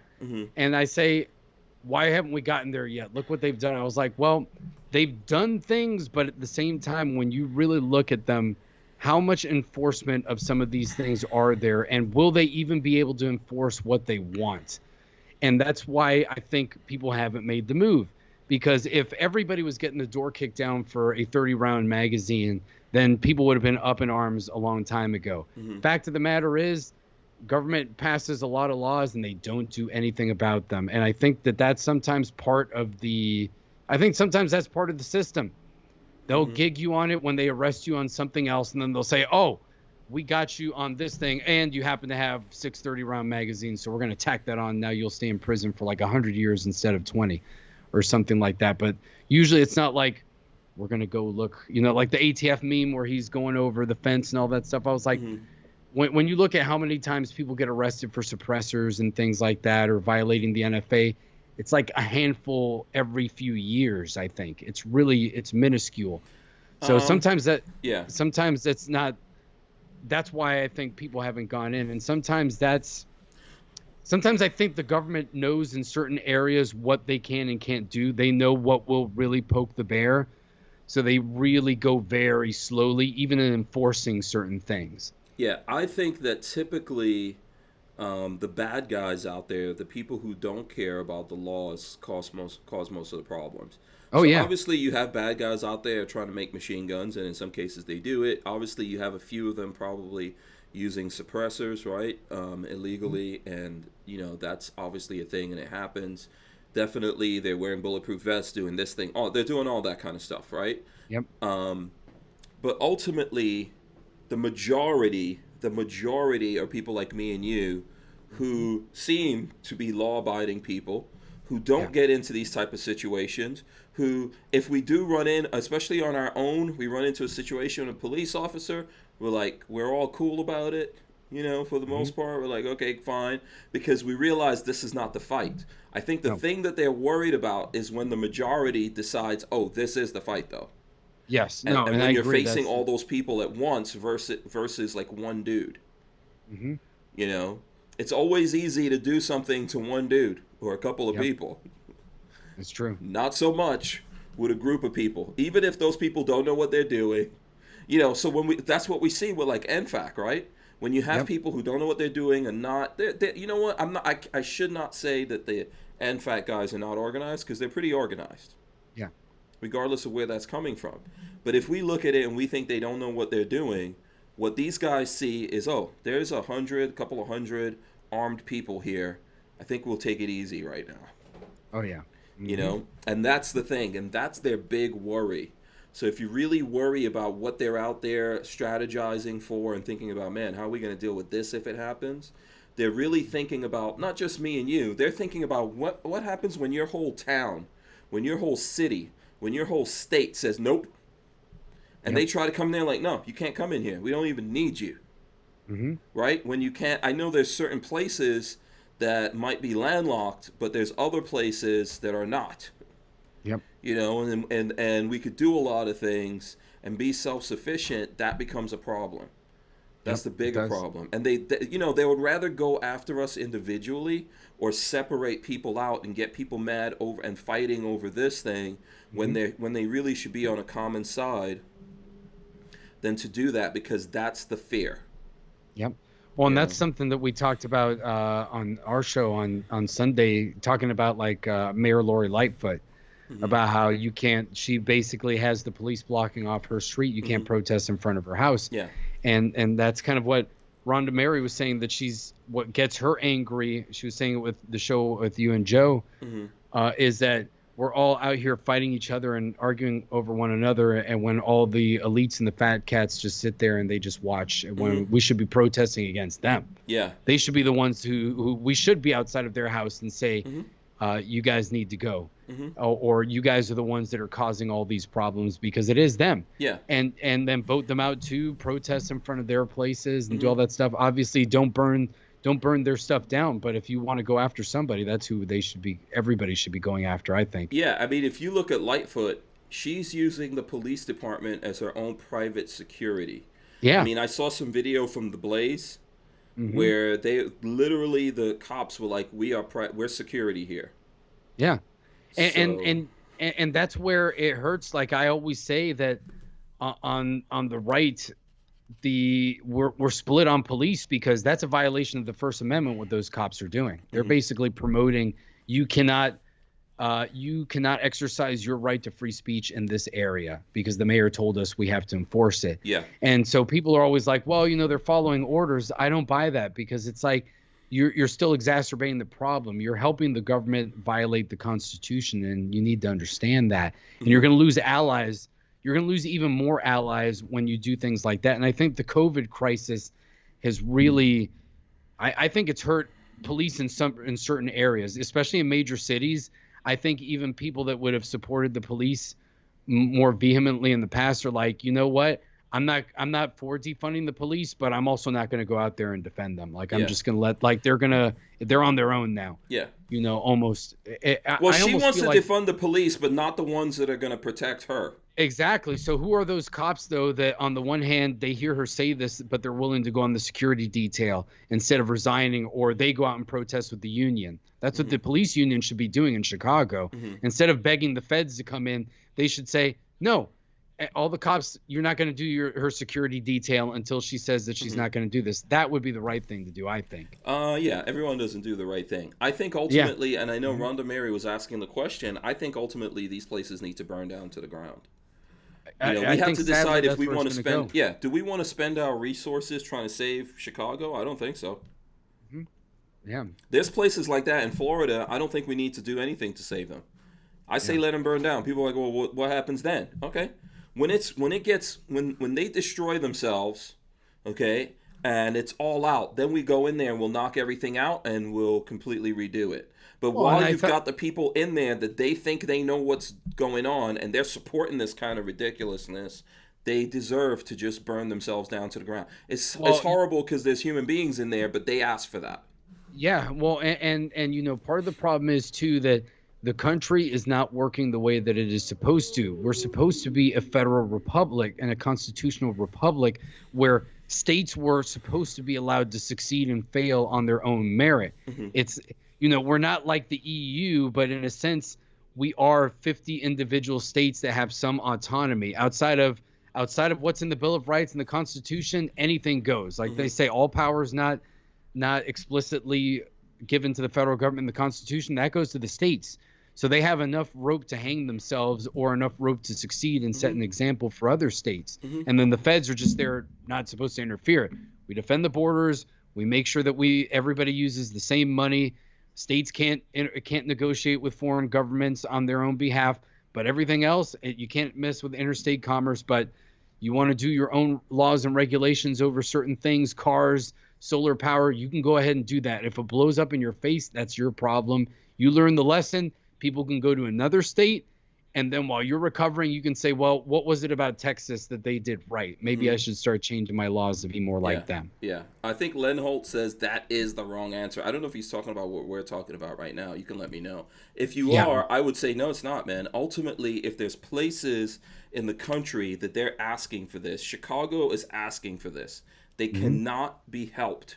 They're not interested in it. The people who are there voting, like I said before, that are paying taxes and voting and living in Chicago, that are allowing this to go on, and instead of blaming the people who are responsible for Chicago, they're blaming Trump or something. That's all insanity. Those guys got to go. Okay? Yeah. That sounds cold-hearted, but it has to go. You can't help someone. It's like trying to jump into a lake or a river or the ocean to save someone who's drowning, and then they just drown you too. Well, like I said, this is how it was supposed to be. The federal government was never supposed to have this much power or influence over the states. It was never supposed to be that way. It was that's not what they're there to do. And people become too accustomed to that, and it's part of the Fed's problem. The Fed blackmailed states to do things like that, like the drinking age. The drinking age is 21 because the Feds told the states, okay, we're not going to give you funding for roads if you don't make it 21. The states never should have been in a position to do that, to be in that position in the first place. They should have been, we'll privatize the roads then.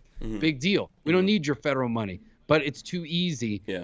And I understand it. It is a lot easier when you have centralized planning. But that leads to communism. So that's what it's all about. Len Holt says, how would that work, Hank? Okay, here's my answer to you. How's it working right now? Yeah. How's it working right now? What do you mean, how will it work? It's working right now. You're going to put Band-Aids forever, and it's just going to get worse. What do you want us to do? Like, what should people do? Someone should roll into Chicago and take over? Yeah. No, so you can't do that. Yeah. Your choice is to either really become like the police state that you've said that you never are, by rolling in there and basically saying, we're going to crack down with an iron fist. And at first, the people may be down with it. That's what happened in Great Britain and Northern Ireland. When the Troubles started, there was chaos between the Catholics and the Protestants. And then the Brits were like, well, we're going to send the military in there. And at first, everybody was happy because they're like, okay, great. The British military is here. They're going to be neutral. They're not going to pick any sides. But then, a few crazies come out and they start throwing Molotov cocktails at the military. The military kills some civilians, and now everybody's pissed off. And now the government is the main government is there in a sectarian conflict or in some street conflict, and then it's chaos. Yeah, I don't know So how. So if the it's not people, going to be clean. It's not going to be pretty. yeah, But we're past the point when when for years when you go to the doctor and they check and they're like, you've got this mole that looks a little bit strange. Let's check it out for skin cancer or something yeah, like it looks that. like this. And you're like, That's not a yeah, good looking mole. If the mole looks like, yeah, yeah. no, you So got it. and you're like no, you know what? I'm not going to do anything about it. And then the next year you go and you're like, this is looking a little bit worse, man. Like you should do. No, I'm not going to do anything about it. Then finally you come in because you're in pain and you're coughing up some junk that you've never seen before. And then they're like, well, now it's stage 4 cancer. So, well, what are my options? Well, you're going to have to cut out a huge part of your body. That's the first thing that we're going to have to do. And then you're going to have to do all this experimental stuff, and you may still not survive because you waited too long to do this. This is a problem that is decades in the making. So the solution is either going to be very painful very quickly, or it's going to take just as many years to fix. Yeah. Ultimately, everyone has to take responsibility. Charity begins at home. Yes. So if you feel bad about something that's happening, you have to start at home. You have to start with you. Start with yourself, with your family, with your neighbors, right? So if you're living in one of these places and you have that problem, try to do something about it. But if you find that you're just on your own and everyone else doesn't want to do something about it, now you got tough choices to make. Do you stay there? Do you leave your family? Like, I get it. I know what that's about. I did that. Yep. And there's a price for that, right? Like, me leaving New York meant that when my mom passed away, I wasn't there to really do much about it except in the last days. That was it. That's all I was able to do, right? And that's a tough thing. But at the end of the day, I had to think about me and my family, right? Yep. And there was to me, it just didn't seem like worth fighting in New York over it. I mean, just didn't seem worth it to me. So I found someplace. But and I say this to you guys all the time. Ultimately, wherever you are, you have to start there. And I think it is easier, without a doubt, in countries and things like in the country to deal with this kind of stuff, right? There's less people. Everyone tends to know everyone. Most of the country, you're voting for your sheriff and your mayor and all these kinds of things, and you're somehow dealing with each other. You actually see those people. Where I live, when it's time to vote, you actually see those mofos, but not just when it's time to vote. They work in the banks. Yep. They work in the businesses around there. You run into these people. So it's easier to do it there, yes. Yep. But it's not impossible for people to do it. There has to be enough people willing in places like Chicago to make a difference, in Miami to make a difference, in LA, in New York City. There has to be, in Portland, there has to be enough people. If you think it's a beautiful place that you live and you want to save it, there has to be enough people there willing to let go of, like, if it's a Republican run place there, you have to be willing to let go of Republicans. If it's a Democrat run place, you have to be willing to let go of the Democrats. Whoever's running it into the ground, you've got to be willing to let go of them and take that pain and invest your own time in changing that place and making it better. Otherwise, what are you going to do? Just get the hell out. Yeah, people, you either have skin in the game or you have to know when to fold it, and that's really what it comes down to. And I think it's a bigger societal problem when you look at everything, because people they've moved away from ownership. Like in the city, you don't really own anything. You almost can't. It's prohibitively expensive for people to own things in the city, so they have less control over their direct lives sometimes. So they need to take control in other ways that they can. Like you said, you got to talk to your neighbors and say, like, look what's going on in our street. Like, we have to do something about this. Like, we can't let, these gangs run the hood, or these people sell drugs over here because it's causing our problems. We have to encourage our kids. If that means that those of us that can, we go in a group to walk our kids to school, that's what you got to do. If it means that you have to confront and tell people, like, you're not going to sell that stuff here, that's what you got to do. If not, if it's overwhelmed and you, like you said, you see, like I mentioned it to my neighbors and they don't want to save it, you can't help somebody more.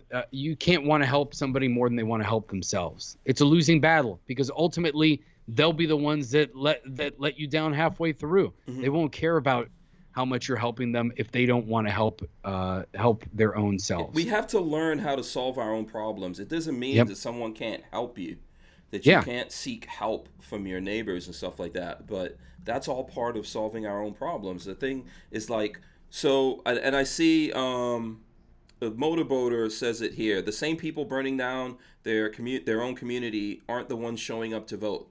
They think that if they can cry enough, they'll get their way. So the reality is that if you think there's something wrong there, stop allowing whatever politicians are in an office there. Why are those guys getting away with it? Why they don't live in that community that you're burning down? Yep. They don't live there. Why don't you go burn their community down? Yeah. Why don't you go make noise like with Lightfoot in Chicago? Go after her. Yep. Okay? If things are bad there, that's who's responsible. She's the mayor. Yep. She could put cops in front of her own home. How come she can't put cops in front of your home to protect you? Right? How come she's not letting you protect yourself? Why is there all this corruption? Okay? So, I know it seems cold-hearted, but in life, because I love my family, I've got to think about them before I think about you. You've got to think about yourself before you think about anyone else, and you have to try to. If you're living in these places, what you've been doing, however you've been thinking, is not working. Change it. Yeah. Change it, because there's other places that other people are living, and their life is not awesome and perfect, but it's better than this. And it's better than this because they take responsibility. Last night when Lola and I got home, we actually, so usually we're rolling in two different cars, right? But yesterday Lola was off, so we came in together. And when we got home, I think we got home like around, 10:30 or something like that. There was a freaking coyote on my property. Right? So we rolled up. He stopped. He was shocked to see us. We're shocked. Like, what the hell's going on here? Now, obviously, there's neighbors and stuff like that, and it's pitch. But we could see him. So there's not a lot I could do, right? I'm not gonna get out and start shooting a coyote, and there's all this stuff going on, right? But I was like, and that's happening because like my dog's not here anymore. There's different things going on, right? So I was like, yeah, you know what? This is all right. This is my thing. I have to fix this. I got to go take that dude out, right? There's probably that one and more. Right? So it's a thing that I have to deal with. So now I have to start thinking on it. Like, okay, I gotta get things arranged over here and make plans to catch these guys out, because now they think they can start coming into my property because they're not meeting any resistance. This is life. Yeah. Right? So even if I didn't grow up like that, I learn it by living there. A lot of us, I think that a lot of us, we're missing that. We're missing that in America, and people, I'm not trying to tell anyone how to vote or what to believe in, but it's insanity if you've been voting for and believing in people who aren't doing anything for you, and you're getting this crap. If you're getting this crap, this failure along the line, and by burning down your neighborhood, you are not fixing that. Lola just wrote here on the board, that's the classic RNC speech, the classic, she's from Baltimore. She says, stop going for the okie doke from politicians out there. That's what she's saying. That's not working for Baltimore. It's not working for a lot of places. People have to change that. Night Train says, I thought the coyote was after the Roadrunner. And Armin Axis says, we have coyotes roaming in town. Yeah, I live out in the country, so typically I had a big dog out there. They stayed off my property, but now it's open to them. What's up? Yeah, and I know, look, I know Len was saying he's like the burn it down approach is happening now. Withdraw the police, it seems to happen in riots, and you let the lawsuits proceed. It's a mess about those leaders using the people. Yeah, they use the people, and ultimately, this is like I said, the cancer analogy is what I will always use. For years, people voted the same way in all these cities. They became either disengaged or disenfranchised, but that's a choice. It's a choice to become that way, to become disengaged. It doesn't mean that you have to run for politics all the time. Maybe that is the solution ultimately in some places. Sometimes the system is stacked against you as a novice to come in, and that is part of the problem. So you have to tackle it a different way. So that means you have to get your people to petition and go to City Hall and figure out why is it that the barriers to get in are so difficult, and things like that. Sometimes it's a big problem, and when you're coming in new, it's going to be overwhelming because you're going against a system that was in place before you got involved, and maybe you got into it like Joe and I. We've become more politically engaged because of we've always been politically knowledgeable, but we become more politically engaged because of the Second Amendment. But when you go in, that's not the fight that everybody's fighting every day. That's one of thousands of fights that are going on in government every day. So you realize real quick, whoa, we really have to see all the issues that are going on here and figure it out. Yeah, we need small's going to fix a lot of this. Yeah, we really do need small where you can like I'm telling you where I'm at. My sheriff's actually on Facebook, and I have his number. I'm sure lots of people have his number, right? Like his actual phone number. You know, we need small. What's happened is a lot of places have gotten too big and impersonal, so you don't know these people who are serving you. So when it comes to the police, you don't know them. So besides all the problems that we talk about all the time, the biggest one is you don't know them, they don't know you. So how do you deal with stuff? And there are situations where they're going to have to act and do things. Do I think that a lot of stuff that we're seeing is 100% correct? No, I don't. You know, I definitely think we're seeing some stuff and there's some problems there. But remember, we're not seeing everything. No. So ultimately, you need to be able to communicate with these guys where you trust them, where you can look them in the eyes and you know who they are and you know if they did this, let's give them the benefit of the doubt and figure out what's happening here. And if this was a bad guy they were going after with a history of problems and they felt in danger, okay, now we have to deal with that. Even if mistakes were still made. And that's another problem with the way that the media is. And now with social media, we see everything that goes on everywhere as it happens. So like in Portland, they're at day 90 of their protest there, but they had a protest last night in solidarity with what's going on in Kenosha. And I was like, what is going on with the Kenosha Police Department does not have to do with what you're going on in the Portland Police Department. Just because you can see it does not mean that that is happening in your neighborhood. So you have some people now, obviously Portland, we know that they have their problems, but you see so many people that are even from a town in the boonies that are like, the Chicago PD is misbehaving. That means that I have to get angry at my sheriff. No, well, what did your sheriff do? What did your sheriff do? Well, actually, my sheriff's actually a pretty good guy. I don't know why I'm asking to defund him, but defund the police anyway. But what about your police? If your police are good, then what do you have to do? That's New York's problem. It's not your problem. Yeah. Like, why do you have to go out and care about that? Portland should be showing us what they're doing to solve their problems. Yeah, exactly. Yeah. It would be like, if you see your neighbors arguing all the time across the street from you and you're like, I'm going to go get involved in that argument that this couple is having. No. Or you're going to think because they're having an argument every day, that means that my relationship is jacked up and I should be angry at my wife. What? That's basically what you're saying. Maybe they like that to doesn't argue. make any sense. Yeah, you don't even know. Yeah. You don't even know. Yeah, it's like that doesn't even make any sense. Yeah, they could be like Lola likes to argue with me. Yeah, well, but if it's for your own stuff, but if it's because of your own stuff, it's a different story. Then they're arguing about this, so I'm going to bring that into my life, even though I don't have that problem, but I'm going to get angry about it anyway. Yeah, everything's too big.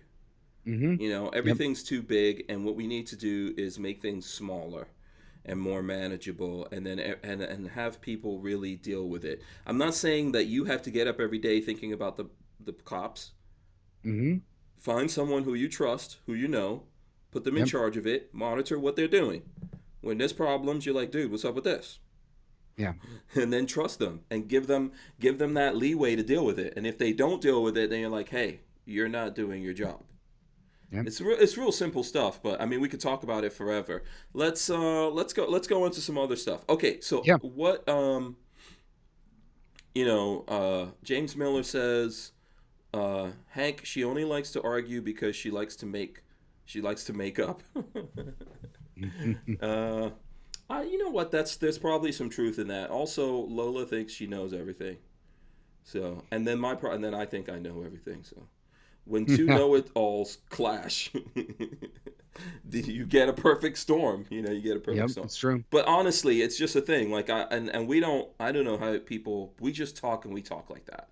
You know, and it's true. You don't actually know what you're dealing with. So let's see what actual gun stuff. I think Glock came out with. Did you see this? Glock came out with something revolutionary.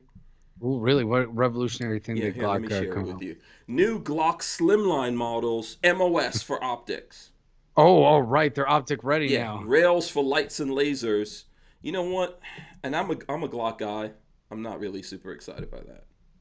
Wait, so now, wait, did they put 1913 rails on their So, guns now? I guess that the Slimline has not Ooh. the Slimline is optic ready. So I guess your G43X and your Hmm. G48 Yeah, I just now brought it up. are they've got they're MOS ready, and I guess you could also put lasers and stuff like that on them. Those like awesome. I mean, I wonder how long Glock was actually engineering all of this, and how much research and development and all that. Not really much, Now, probably. is Glock kind of like, now I know that like you see this with tech companies, and Glock actually seems more like, of all the gun companies, Glock seems more, well, more like Apple of today, where Apple doesn't really revolutionize anymore. Obviously, Apple after Steve Jobs, I would say, Mm-hmm. is kind of how Glock is. Like, you know, when you go for a Glock, it's always going to be like $499. It doesn't Mm-hmm. really change anywhere. It's Right. always going to have these features. It's always going to look this way. It's like an iPhone. You always know it's going to have these certain things. It's going to work a certain way. But I know that with Apple, sometimes they don't innovate now because they have so many accessory makers that they're like, well, our third party accessory manufacturing is so huge that we can't like completely change the design of the phone because it's going to screw over those guys. Mm-hmm. So I wonder if Glock is, well, there's so many companies that make custom slides for Glock that do all this stuff that they go a little bit slow on purpose in order not to, you know, I of would course say they're also a European company. Maybe they just yeah, don't think yeah, they're anything not that we do. German, but they Yeah, do have kind of like a German kind of mindset, or I guess yeah, they're Austrian or yeah. whatever. Hmm. And I think that's more it, right? Like Glock is more like a Porsche, like a 911. You Yeah, know, those haven't changed drastically. These little changes, which preserves the value, right? In the long run. So yeah. I think Glock is more of like a long term company in what they're doing, and they're set in that, and they know if they do that, hey, we're gonna keep making money. We own a big chunk of this sector, so I think it's kind of like, well, yeah, you can definitely see the difference between like a Smith and Wesson and a Ruger, that they always try to come out with like special edition guns or mhm, enthusiast guns and 20 different models. You can get a model that's ported or yeah. things like that. Whereas Glock is like, we don't care about that. And I think it has to do with American gun culture versus European gun Yeah, culture. I think Whereas, they innovated in the first place, Glock, back in the yeah. 80s when they came out. They did a big innovation.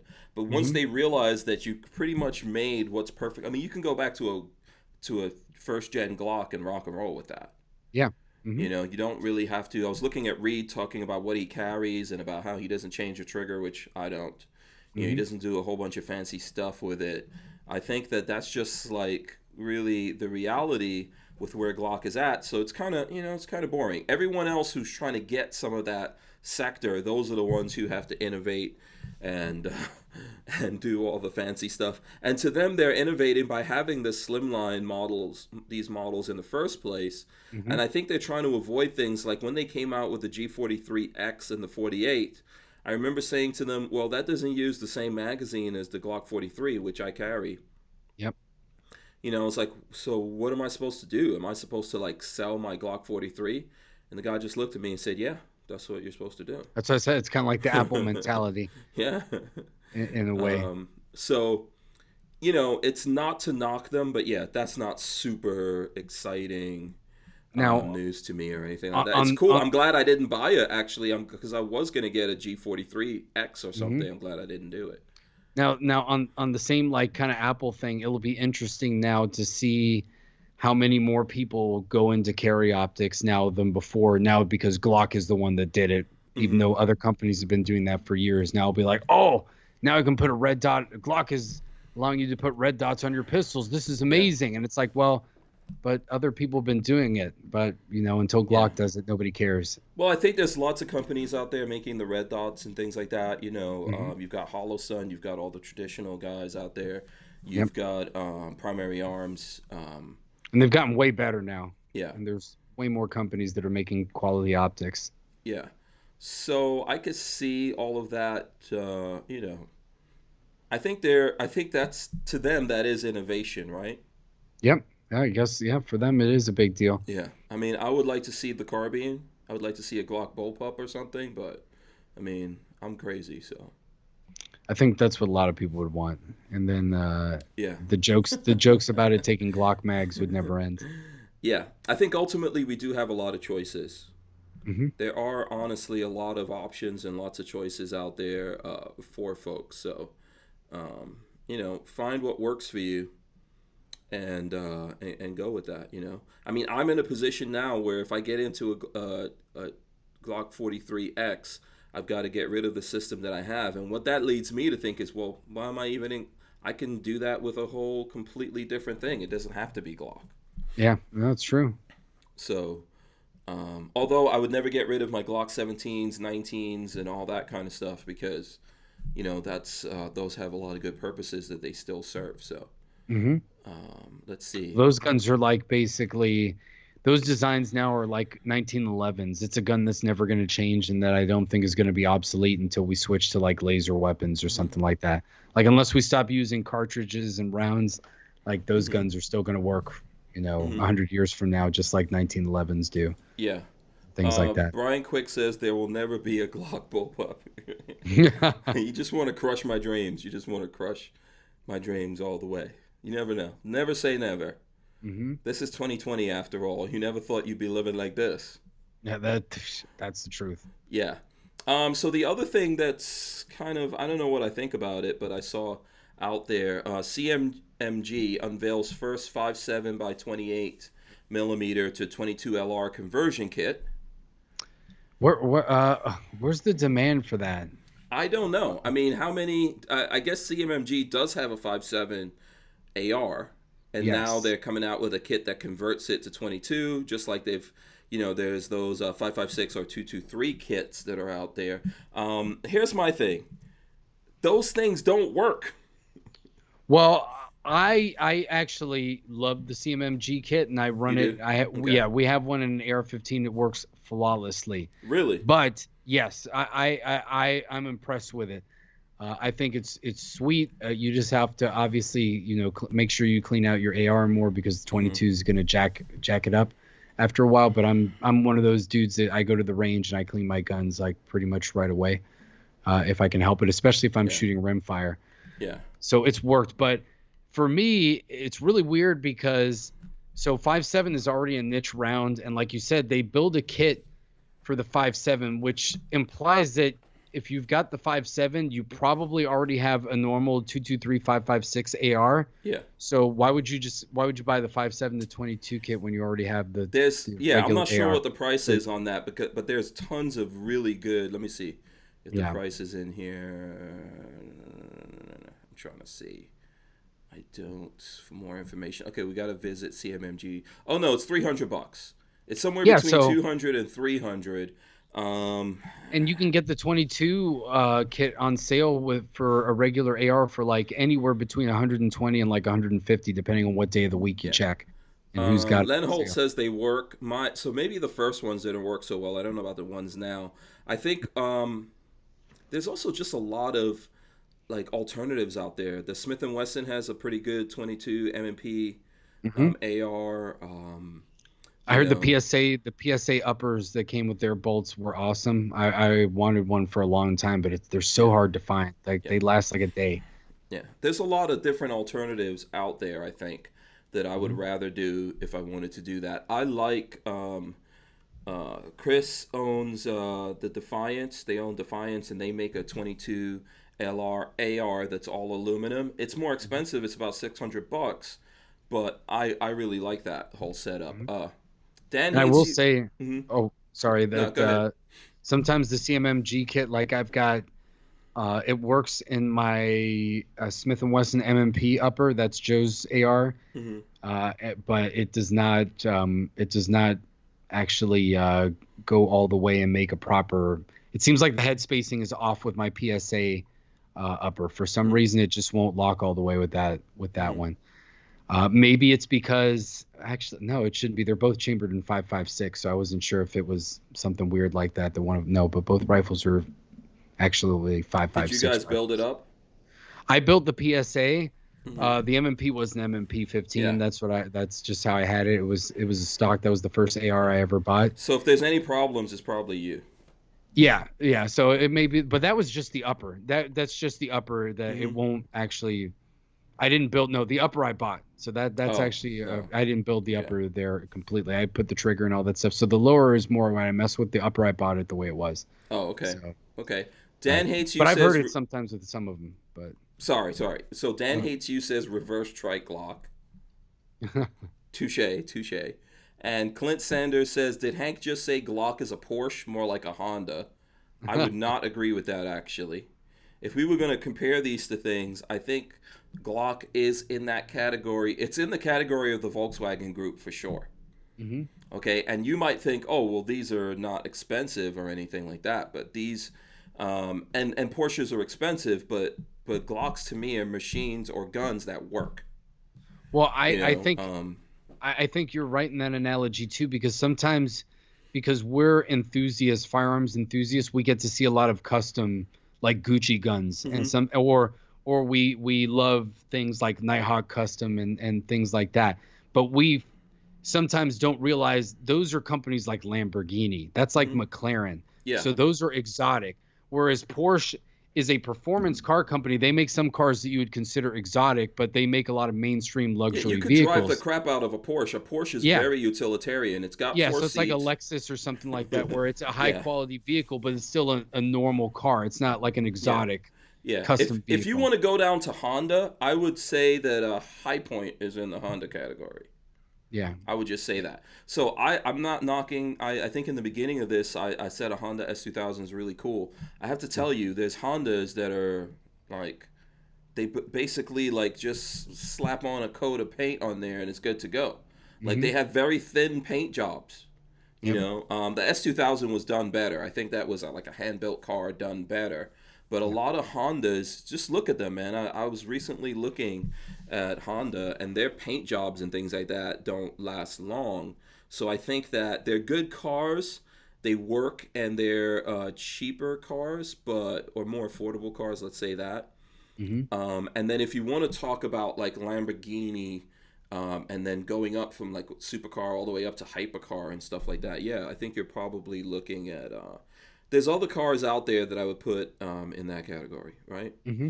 Like Definitely. I think I saw the Hootie Who has like a FK Bruno or something. That's Mm-hmm. way up in the hyper, Oh yeah. in the Or in the hyper the territory. what was that? The Lago Alien or whatever? Yeah, That crazy $5,000 pistol. yeah. Even SIGs and stuff like that. I find those to be like like there's some SIG pistols out there. I'm not saying the 365. That's obviously your entry level. Yeah. They designed that to be your entry level things. All the SIG metal guns and stuff like that, I think are higher up there. Look at what 1911s. You can get some 1911s that are ridiculously expensive, and Oh yeah. but a Glock does work all day long. I've done training with Glocks and put 1,000 rounds through them or more in like 2 days or a day or something like that. And the thing that broke was me. Yeah. Yeah. So I know that it seems affordable. So a lot of people don't look at it that way, but you can get a Glock and you don't have to do anything to it. Well, and again, it's kind of like I said with Apple. Yeah. You don't negotiate on a Glock. It is Mm-hmm. the price that it is. It's like buying an Apple computer. It's like MacBook Pro. It's Mm-hmm. it's $2,000 or whatever. That's Yeah. it. There's Yeah. no it's not going to be more expensive than that. It's not going to be cheaper than that, but it Mm-hmm. is what it is. There's Mm-hmm. other guns if you want to pay a little bit less or you want to negotiate, you can do that. You can't haggle a Glock. Yeah. That tells you what it is. Yeah, Appalachian Gunrunner says if anything, Glock is a F-150. They aren't showy or beautiful, but they work and they're always among the top sellers. Okay, listen. Let's take away Porsche because you don't like that. Volkswagen. We could put them as a Yeah. Volkswagen. Volkswagen's a Yeah. good European. I'm using that because we're talking European. I think if we're talking F-150s, there's American guns. I'm trying to think. What would I put? Like F-150s I would put probably a a Mossberg Smith and Wesson. 500. I would put like a Mossberg 500. But Is it if you're in the thinking like, F-150 category? I'm talking well, pistols. that's like pistol. Yeah, Pistols, yeah. pistol. Yeah, I would put like an M&P. Yeah, I would say the M&P is in that category, like American. I'm saying that about Glocks because they're from overseas. They're Austrian or whatever. That's why I'm saying that. I know they're actually pretty affordable for what they are.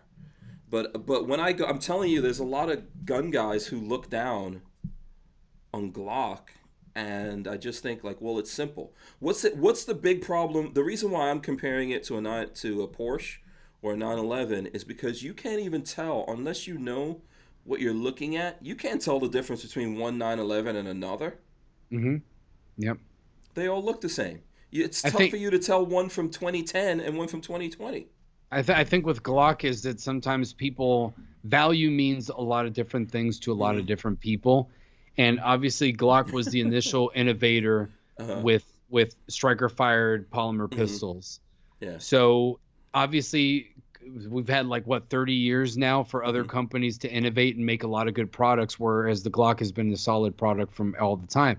So now Glock doesn't look revolutionary anymore because they've been making a solid product that's mostly unchanged for 30 years. Meanwhile, you have other players come out like let's everyone's say chasing that. Everyone's chasing that. Exactly. Like Canik is a good example. So some people will say, well, Canik can sell a gun that has a cutout for red dot sights and all this other stuff, competition pistol for like $450 bucks Canics or are like your $500. Hyundais and your Kias. Yeah. I was like, well, that's because Canik has to do that because they don't have the reputation yet. They have to give you something else that has value.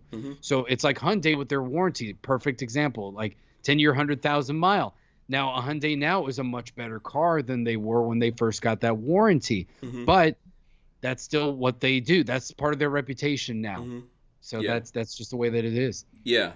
DC2 Megaboo says true unless you buy a GT2 or GT3. Which, yeah, I mean, I don't even want those kinds of things. Yeah. Like, those aren't, those are nice cars, but those aren't cars that people are really buying to drive the hell out of. So, it's where you are. Like, for me, I see it as like, this has to be something I could drive the hell out of it and not be worried about it. Think about a McLaren. Those are beautiful cars, but man, the value crashes on those things, and they've got all kinds of problems. $2 million versions of them burn down to the ground. Yep. A Glock you can buy for $500-600. You could probably sell it for that. I know it's crazy. It's like Rolex. I know everyone's gonna get mad now. We're at the end of the show. Rolex should not be as expensive as it is. That's what the problem is. They should not be as expensive as they are, but they're not the top tier watches either. But they've built that name for so long that name brand is driving the value of that particular thing. But Rolex is, I mean, not even too long ago, you could buy those things for like $2,000-3,000. And now today, like entry level, you're looking at like 8-10 grand, unless you're, getting something super basic. So I think that, I don't know, maybe my look at this is all skewed, right? We could argue about comparing these things to cars. Appalachian Gun Runner says we got to make a list of guns and their car equal. We will fight about that forever. Oh my God, those are the two most contentious communities about not agreeing about brands and things like that. God. There's probably for dudes in 2020, it is guns, cars, and anything to do with like video game stuff. Like if you build computers, anything that guys are building stuff, and there's different brands involved, there's going to be conflict and drama. Nobody will ever agree on it. That's just how it is. We'll never get it straight. Okay, so it is 9. And we do have to wrap this. But you guys can feel free to go on and argue about it in the chat. We've set up the make questions some memes and post them. Yeah. And by the way, I don't ever think that I'm right about stuff. It's just my opinion. So let's do this. Rolando, how can the folks out there support you? Where can they go to? Definitely key these guys into the podcast Yes. that you guys So have. my wife and I, the biggest way that we'd like support now is by liking and subscribing our podcast. We do it every Sunday at 7 Eastern. It is the Locked and Loaded Latinos podcast. We do live on YouTube every Sunday, and then it's on pretty much every podcast platform pretty much the same night or the morning after we're able to post it up. You can follow us on Locked and Loaded Latinos on Instagram. Follow me as Puerto Rican Pistolero on all the major platforms, IG, Parler, Twitter.